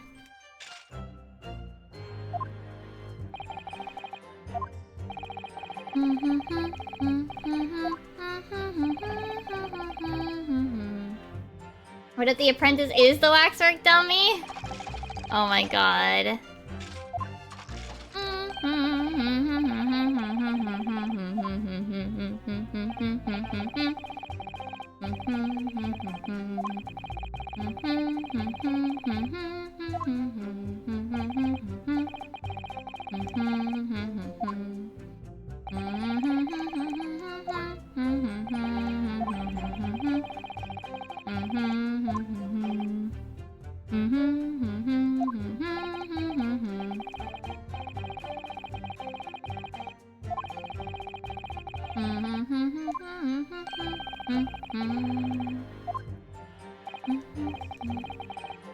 Now, see, here's the thing. I know one thing we can probably object to, but I don't know if it works yet.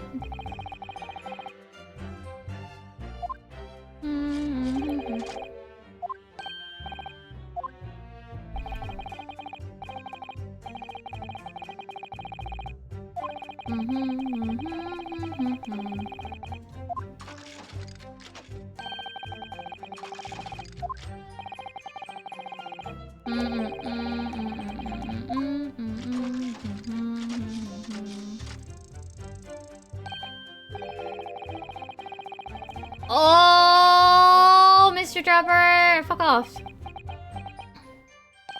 Excuse me. My throat is tickly.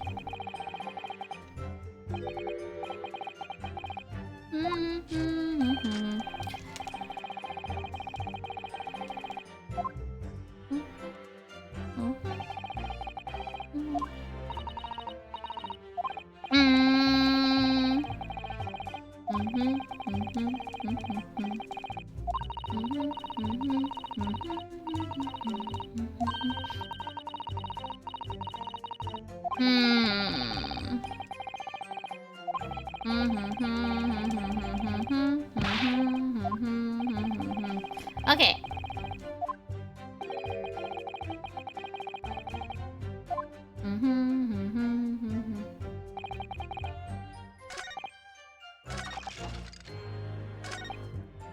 Okay, so present. I'm gonna do it. This might be a bad idea, but present.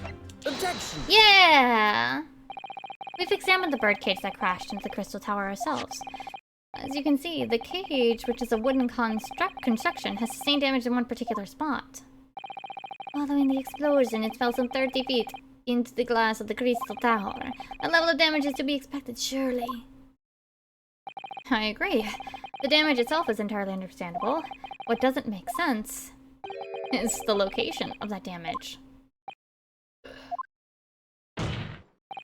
All the breakages in the wood are at the base of the birdcage, not the top. What are you saying? That's the opposite of where they should be. That's right, my lord. The birdcage that was at the scene is damaged at its base.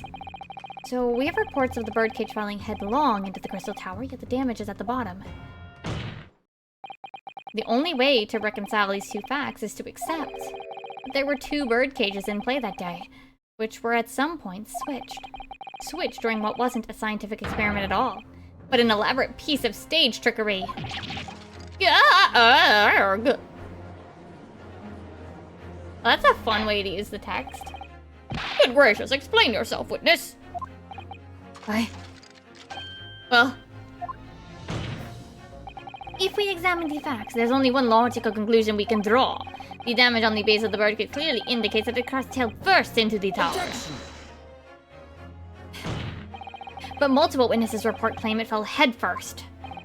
The birdcage materialized in the sky next to a balloon flying over the stage following spontaneous explosion at an altitude some 60 feet above ground level, which is approximately 18 meters. It then proceeded to fall some 30 feet into the crystal tower in the ensuing deflagration. I can read, I promise. These reports of Mitsu's case are notoriously unreliable. But the victim's neck was broken. Objection! He plummeted 30 feet inside a heavy wooden cage. However he fell, it would have been unsurprising to find one or two of its vertebrae crushed.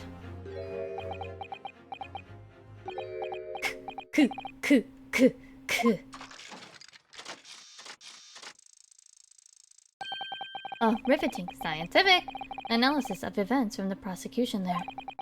Though to be even more rigorous, you would have to say it was only one vertebra, actually. He wasn't quiet for long. I find it hard to see what's motivating Lord Van Zykes. This witness is clearly a swindler, and one who's deceived a personal friend of his. If you're going to establish this deception, do it right. Sorry? I feel like that's the undertone here. Yes, there's one more point. The defense appears to have forgotten. It obviously isn't a trick, as a certain truth very plainly demonstrates. What? Seems to me that this cross-examination had better continue until we resolve this matter. Mr. Drubber, will amend your testimony with details of this truth. Of course, we must treat the matter scientifically, after all. I nearly had him there. Is he okay? How much of him do you think is robots? Hold it!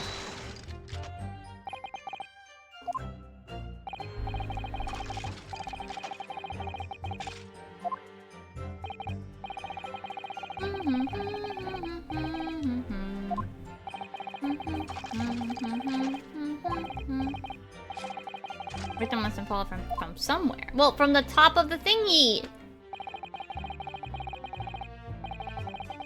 Dun dun dun dun dun dun.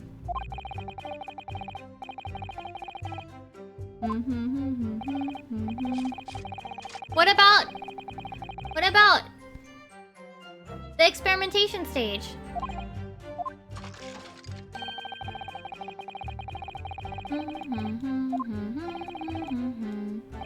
The question is, though, how did it get over there, like the actual body?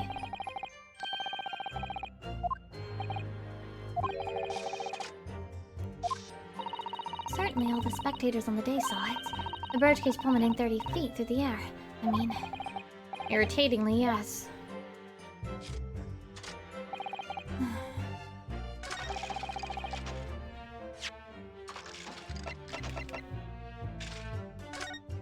Yeah, like, if you went here to here, isn't that about the same distance as, like, from here to here? On the inside? The question is, how do I present that? The hole! Like, Objection! that's not it.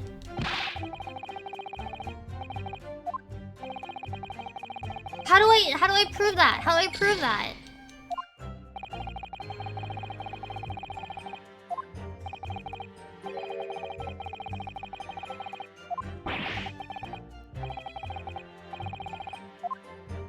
How do I prove this?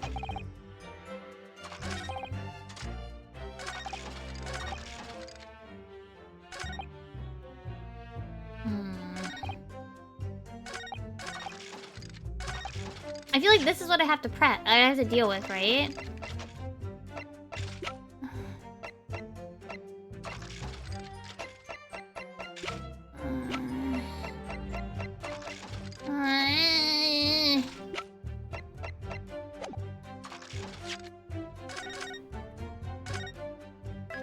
The other thought of what to throw at this.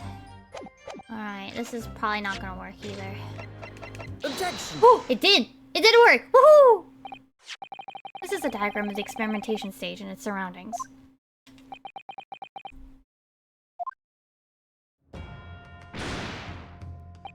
We know that somehow the birdcage appeared in midair before falling down into the crystal tower.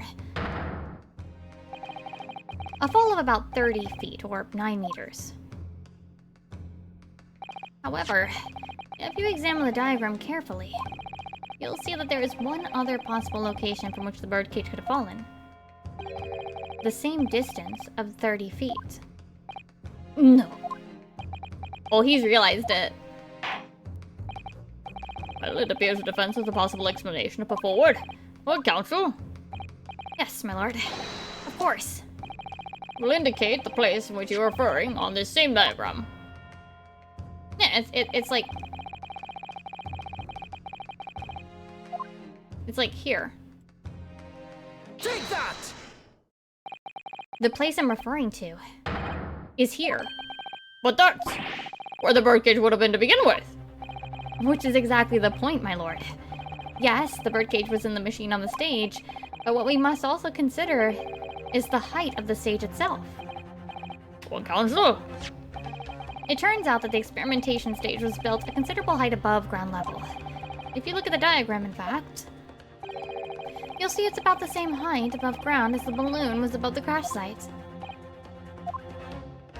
Did it? When the experiment got underway, the machine and the birdcage were engulfed in steam. And we know it has a hole!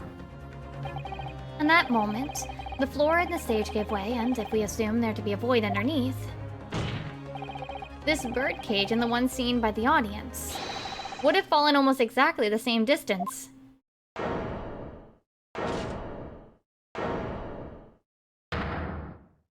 Yay! Once again, my lord, this all points to the fact that there was not one birdcage, but two. Objection! My learned friend, has no evidence that the stage had such a contrivance in its design. We have a picture that you put into court evidence. Hello? Someone is responsible for the criminal destruction of the kinesis machine itself, it's true. However, the stage still stands. And take a moment to look at the photographic print of the scene following yesterday's explosion. Oh, thank God I don't have to put it in. I don't have to point it out. Oh Lord, the metal grill that formed the floor of the machine is undone. Yes, most likely blown open by the force of the explosion that destroyed the rest of the machine. The defense calls for the space below the stage to be investigated. Immediately.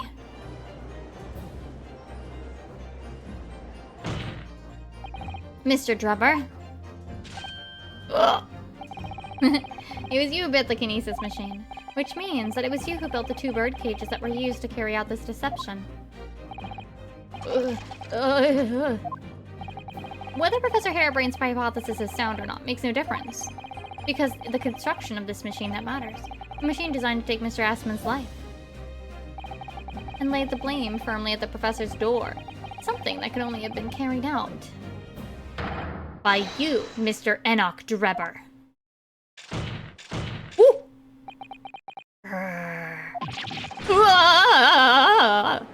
Is he okay? Objection!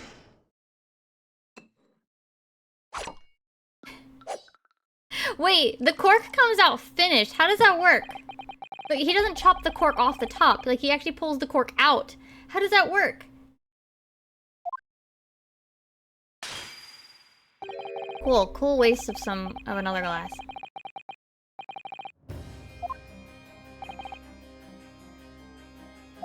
What? Your arguments failed to hold water. On 2 counts. 2? Firstly, before and after the experiment, this witness went nowhere near the kinesis machine.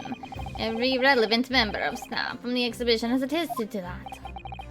And I believe members of Scotland Yard have also been on watch duty at every public experiment. In other words, Mr. Drebber had no opportunity to switch the alleged pair of bird cages. Objection! But I've already explained why he wouldn't have needed to. The nonsense with the crossbow. That doesn't bolster your case at all. The man who disappeared from the stage and the man who crashed into the tower are one and the same. One's a piece of fucking wax. The forensic investigation team's report is unequivocal on that point. The second flaw in your assertion is a distinct lack of motive. Why would these men have wanted to take the victim's life? Oh, come on! You had no reason to do so. Motive? I have to think of everything myself. I have here a contract provided by the witness. What contract is this, Lord Van Zykes? The contract in which Mr. Drebber entered with the victim, Mr. Assman. It reads, Mr. Drebber is to receive 30% of all remunerations from government grants or other income. Okay, well, one very important provision bolted onto that clause. What provision? Mr. Drebber may only uphold this right on condition that both contracting parties are alive. In other words, if either of us were to die, the contract would become null and void. So you see, I had nothing to gain from Mr. Assman's death. The diametric opposite, in fact. Need I say more? The witness had neither an opportunity nor a reason to commit the alleged crime. In short, the possibility of Mr. Drebber having done as you suggest is nil.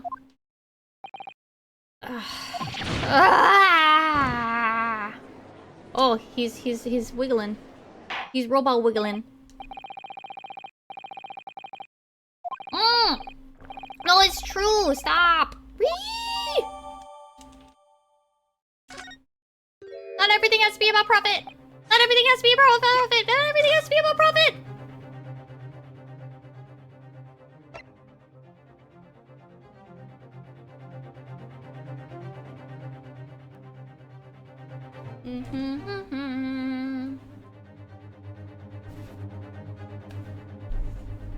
Hold on. I'm adjusting my sitting.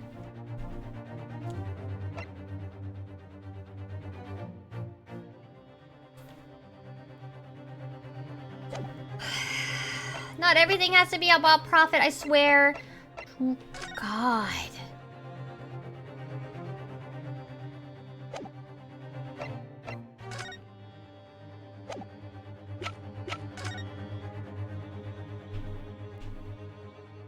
Wait. Do you guys see it? Do you see the outfit?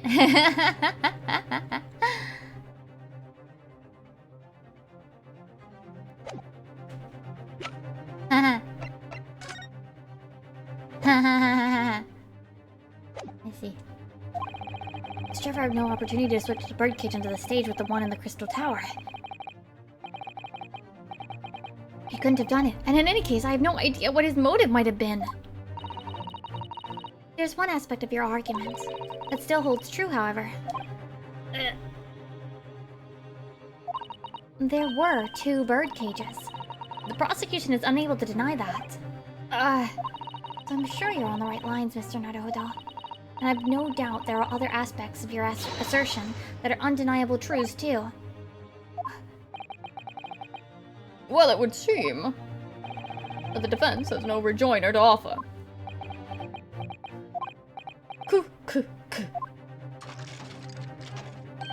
Well, I must say I'm a little surprised. I came here to testify about the machine I built, and instead my reputation is defiled. But the prosecution's counter has set the record straight, I think. It's impossible that I'm the culprit. Objection! Yeah.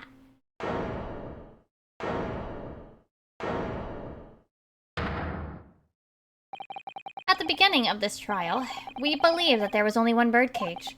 Yet now we know there must have been 2. In other words, there was more to the demonstration than we realized at first. Uh-oh. I think it's abundantly clear that the same applies to the culprit. Get to the point. The stage demonstration was constructed and set up in its entirety by you, Mr. Drebber. Therefore, it's inconceivable that you had no hand in the events that transpired. Oh, he is pissed! So if circumstances mean it's impossible that you could have carried out the crime yourself, it points to the fact that someone else was involved. Someone else? How true are you suggesting? Yes, my lord. Mr. Drebber had an accomplice. Objection! An accomplice now? Well, then I presume you're prepared for what's to come. Well, you're accusing not only the sweetness, but someone else. The most serious crimes. If these accusations are not to be false, then make no mistake. The prosecution will demand an equally serious punishment for your slander. Well, counsel, we intend to pursue this course and formally accuse another party of involvement in this matter. Yeah, I guess so. What do you do here?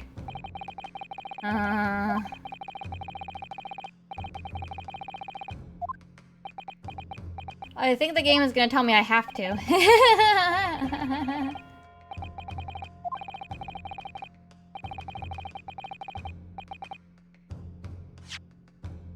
Why would I back down? Coward! That's a coward's move. I'm still saving though. Not a coward if I saved. Oh, I had to name him too. Shit.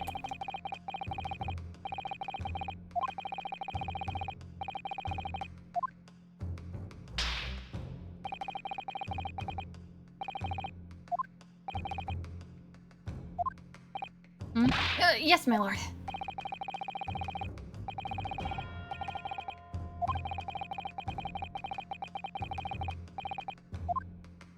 Okay.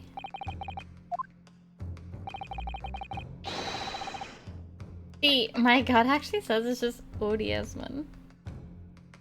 Is that weird?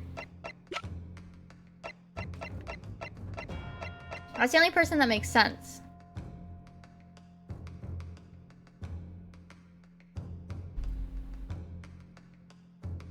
Besides maybe 2 spells.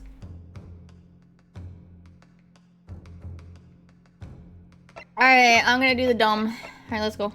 Take that! Fuck.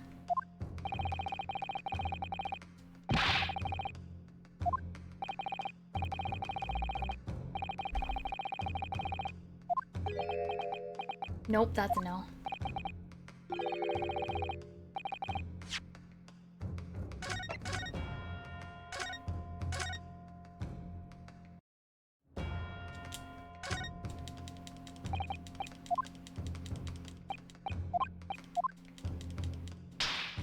I do like that when you reload, it still counts you as having read the text.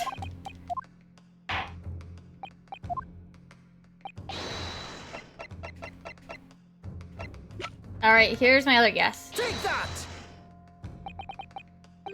Damn it. Let me try backing down. If I have to go, then Susato will stop me. Let's face it, I have no idea whose accomplice might be. Actually, have been.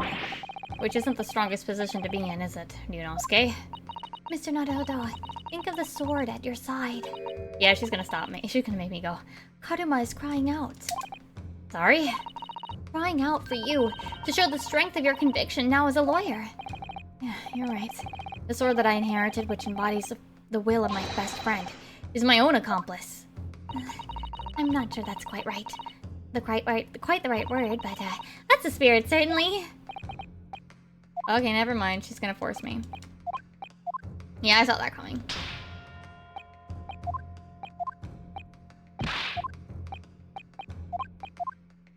Okay, so my 2 guesses were wrong. That's not good.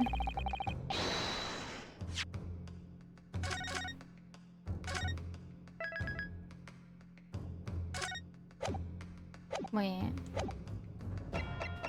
The accomplice. This is dumb. Take that!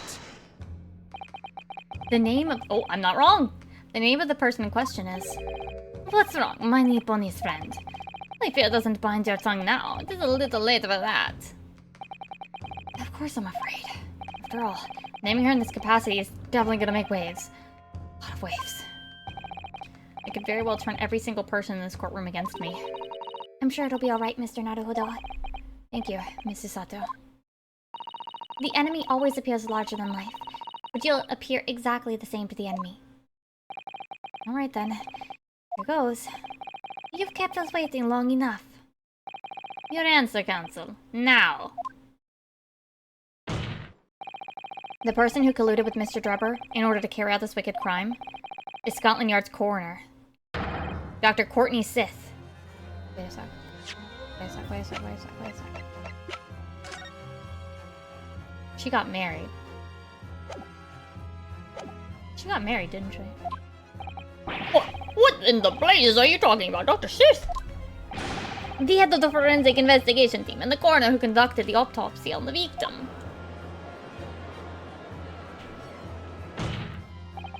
We know there were 2 bird cages. Look who could have carried out the switch to complete the illusion. The accident happened in front of a huge crowd of spectators, and the area was immediately sealed off. And everyone, police officers included, were banished to make way for forensic investigation team. When else could the switch have occurred? It can only have been in that team's presence. Uh-oh, he's mad. It's essential that the court determines exactly what happened following the incident. The defense demands that Dr. Sith be summoned to the witness stand at once to testify. Are we not gonna have to do a summation examination? You got an blade! Seen it up there, dragging the other's name through the mud. I didn't mean to.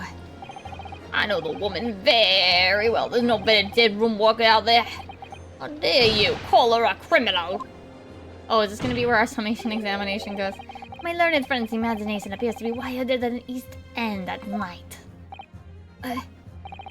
Put the directness of your accusation aside, there's another great problem with your argument. One which the prosecution demands you address at once. A grave problem? Oh my word. Who do you claim acted as the victim's doppelganger? What? Certainly, if the birdcage containing the body of the victim was exchanged for another, that cage must also have contained a body. And yet, no missing persons or accidental deaths of anyone even remotely resembling the victim have been reported. Which means there is no one, dead or alive, who could have fulfilled the role of a body double for Mr. Asman. That's true. If my argument is that there were 2 bird cages, then there must have also been one person inside each. But I don't know if I've got an answer to this yet, have I? What can I do to reveal how this body double stunt was achieved? Present evidence! Very well. The defense will address my learned friend's concerns by presenting evidence that reveals the true nature of Mr. Asman's body double. Good gracious, evidence! I do hope this isn't filibustering, counsel. Wait, can you filibuster in court? Like, in a trial like this? Is that a thing? Like, I know it's for, like, laws, like... If you think you've relevant evidence, present it now. The body double and the birdcage were hiding inside the balloon that was floating above the stage, which means that any witness would have only seen them from 60 feet away. Well, who was it that appeared out of that explosion some 18 meters above the spectators? Aha! The body double inside the second birdcage was... Take that! This! We know the victim, Mr. Asman, was in the birdcage that was situated inside the kinesis machine on the stage, and therefore he couldn't have been inside the second birdcage. Instead, that contained something else. What's been described as a body double, which fell from the sky and crashed into the crystal tower. Yes, counsel, according to your somewhat elaborate version of events. And that body double inside the second birdcage was in fact... It's alright, Mr. Naruhodo. You're ready for this. Just steel yourself. And come out with it. Thank you, Mr. Sato. I needed that. Let's go! As I was saying, the body double inside the second birdcage was... as unbelievable as it might seem. That thing there.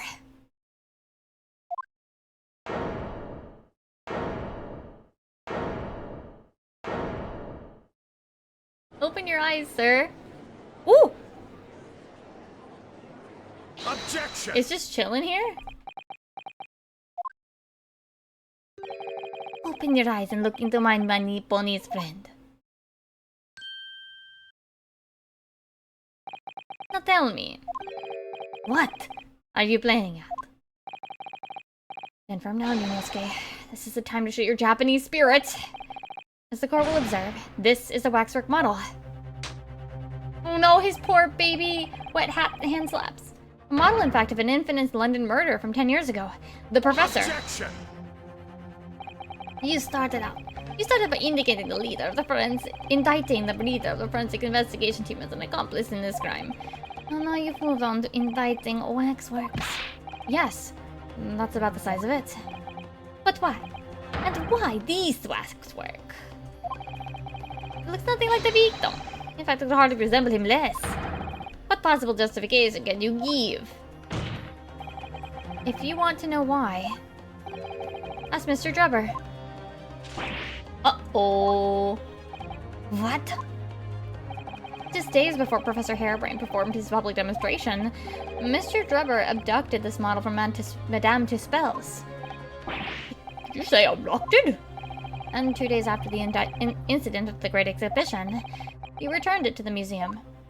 Minus its head. Then the timing. Is this true, Mr. Drubber? At first, I couldn't see why Mr. Drubber would have stolen the waxwork and then given it back again. But now, the reason is clear. He took it so that he could put it inside the second bird-cage, as a buddy double for Mr. Asman. Okay, it's just there in the middle of the field, the courtroom now. Are you hearing this, ladies and gentlemen of the jury? Are you hearing the defense's astonishing proposal? The witness fabricated this vast machine with the intention of deceiving some wretched scientist. That he did so in collusion with the country's finest coroner, on a public stage in front of a vast audience. Oh, please don't. And that to effect the deception, he used a waxwork model that in no way resembles the victim. We really do believe his far-fetched tale. What did you decide? No, not now. Wait. Yes, if you put it like that, of course it sounds implausible. My lord. I need to... No! No, fudge. It's time for... You know, I was just saying that we hadn't done a summation examination. Guilty. Guilty. Guilty. Guilty! Kill me. Oh, the girl uses her corn. Oh no, she just uses her hand. She's just holding the corn.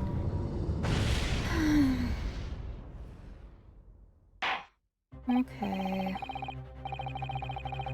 Blah, blah, blah. I knew that was going to happen. We shall get through this, Mr. Naruto, as we always do. And uncover some new truths along the way, I'm quite sure. Yeah, I agree. I'm gonna have to appeal to the jurors as usual. See if I can persuade them to change their minds. Defense will now embark on a summation examination. Are you and your fellows ready to proceed, Mr. Foreman? We are, my lord. Please. Do you think they're like good reasons or BS reasons?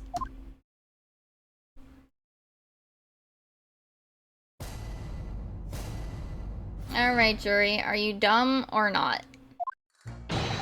I've known that woman for years. She'd never been accomplished anything.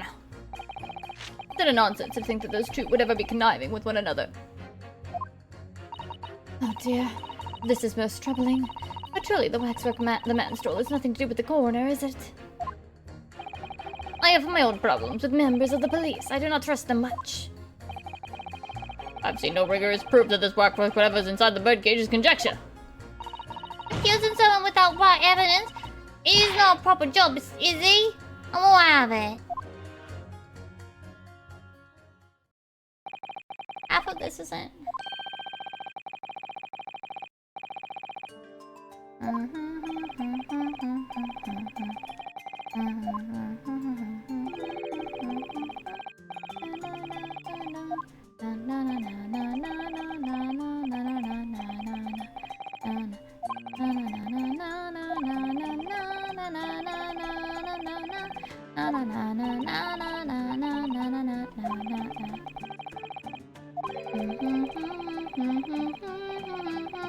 Why it had to be this model?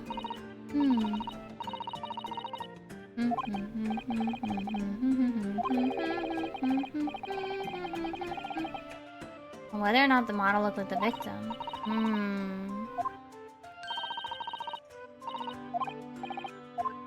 Okay. Here we go again. Okay. Well, here's the thing. Some of these already, like, contradict each other, right?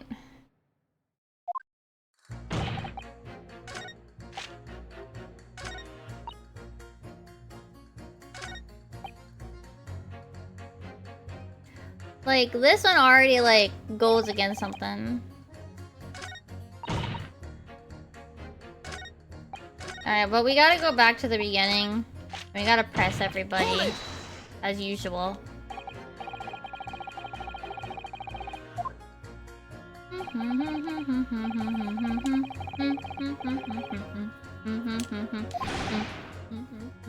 Why is he allowed a gun in here?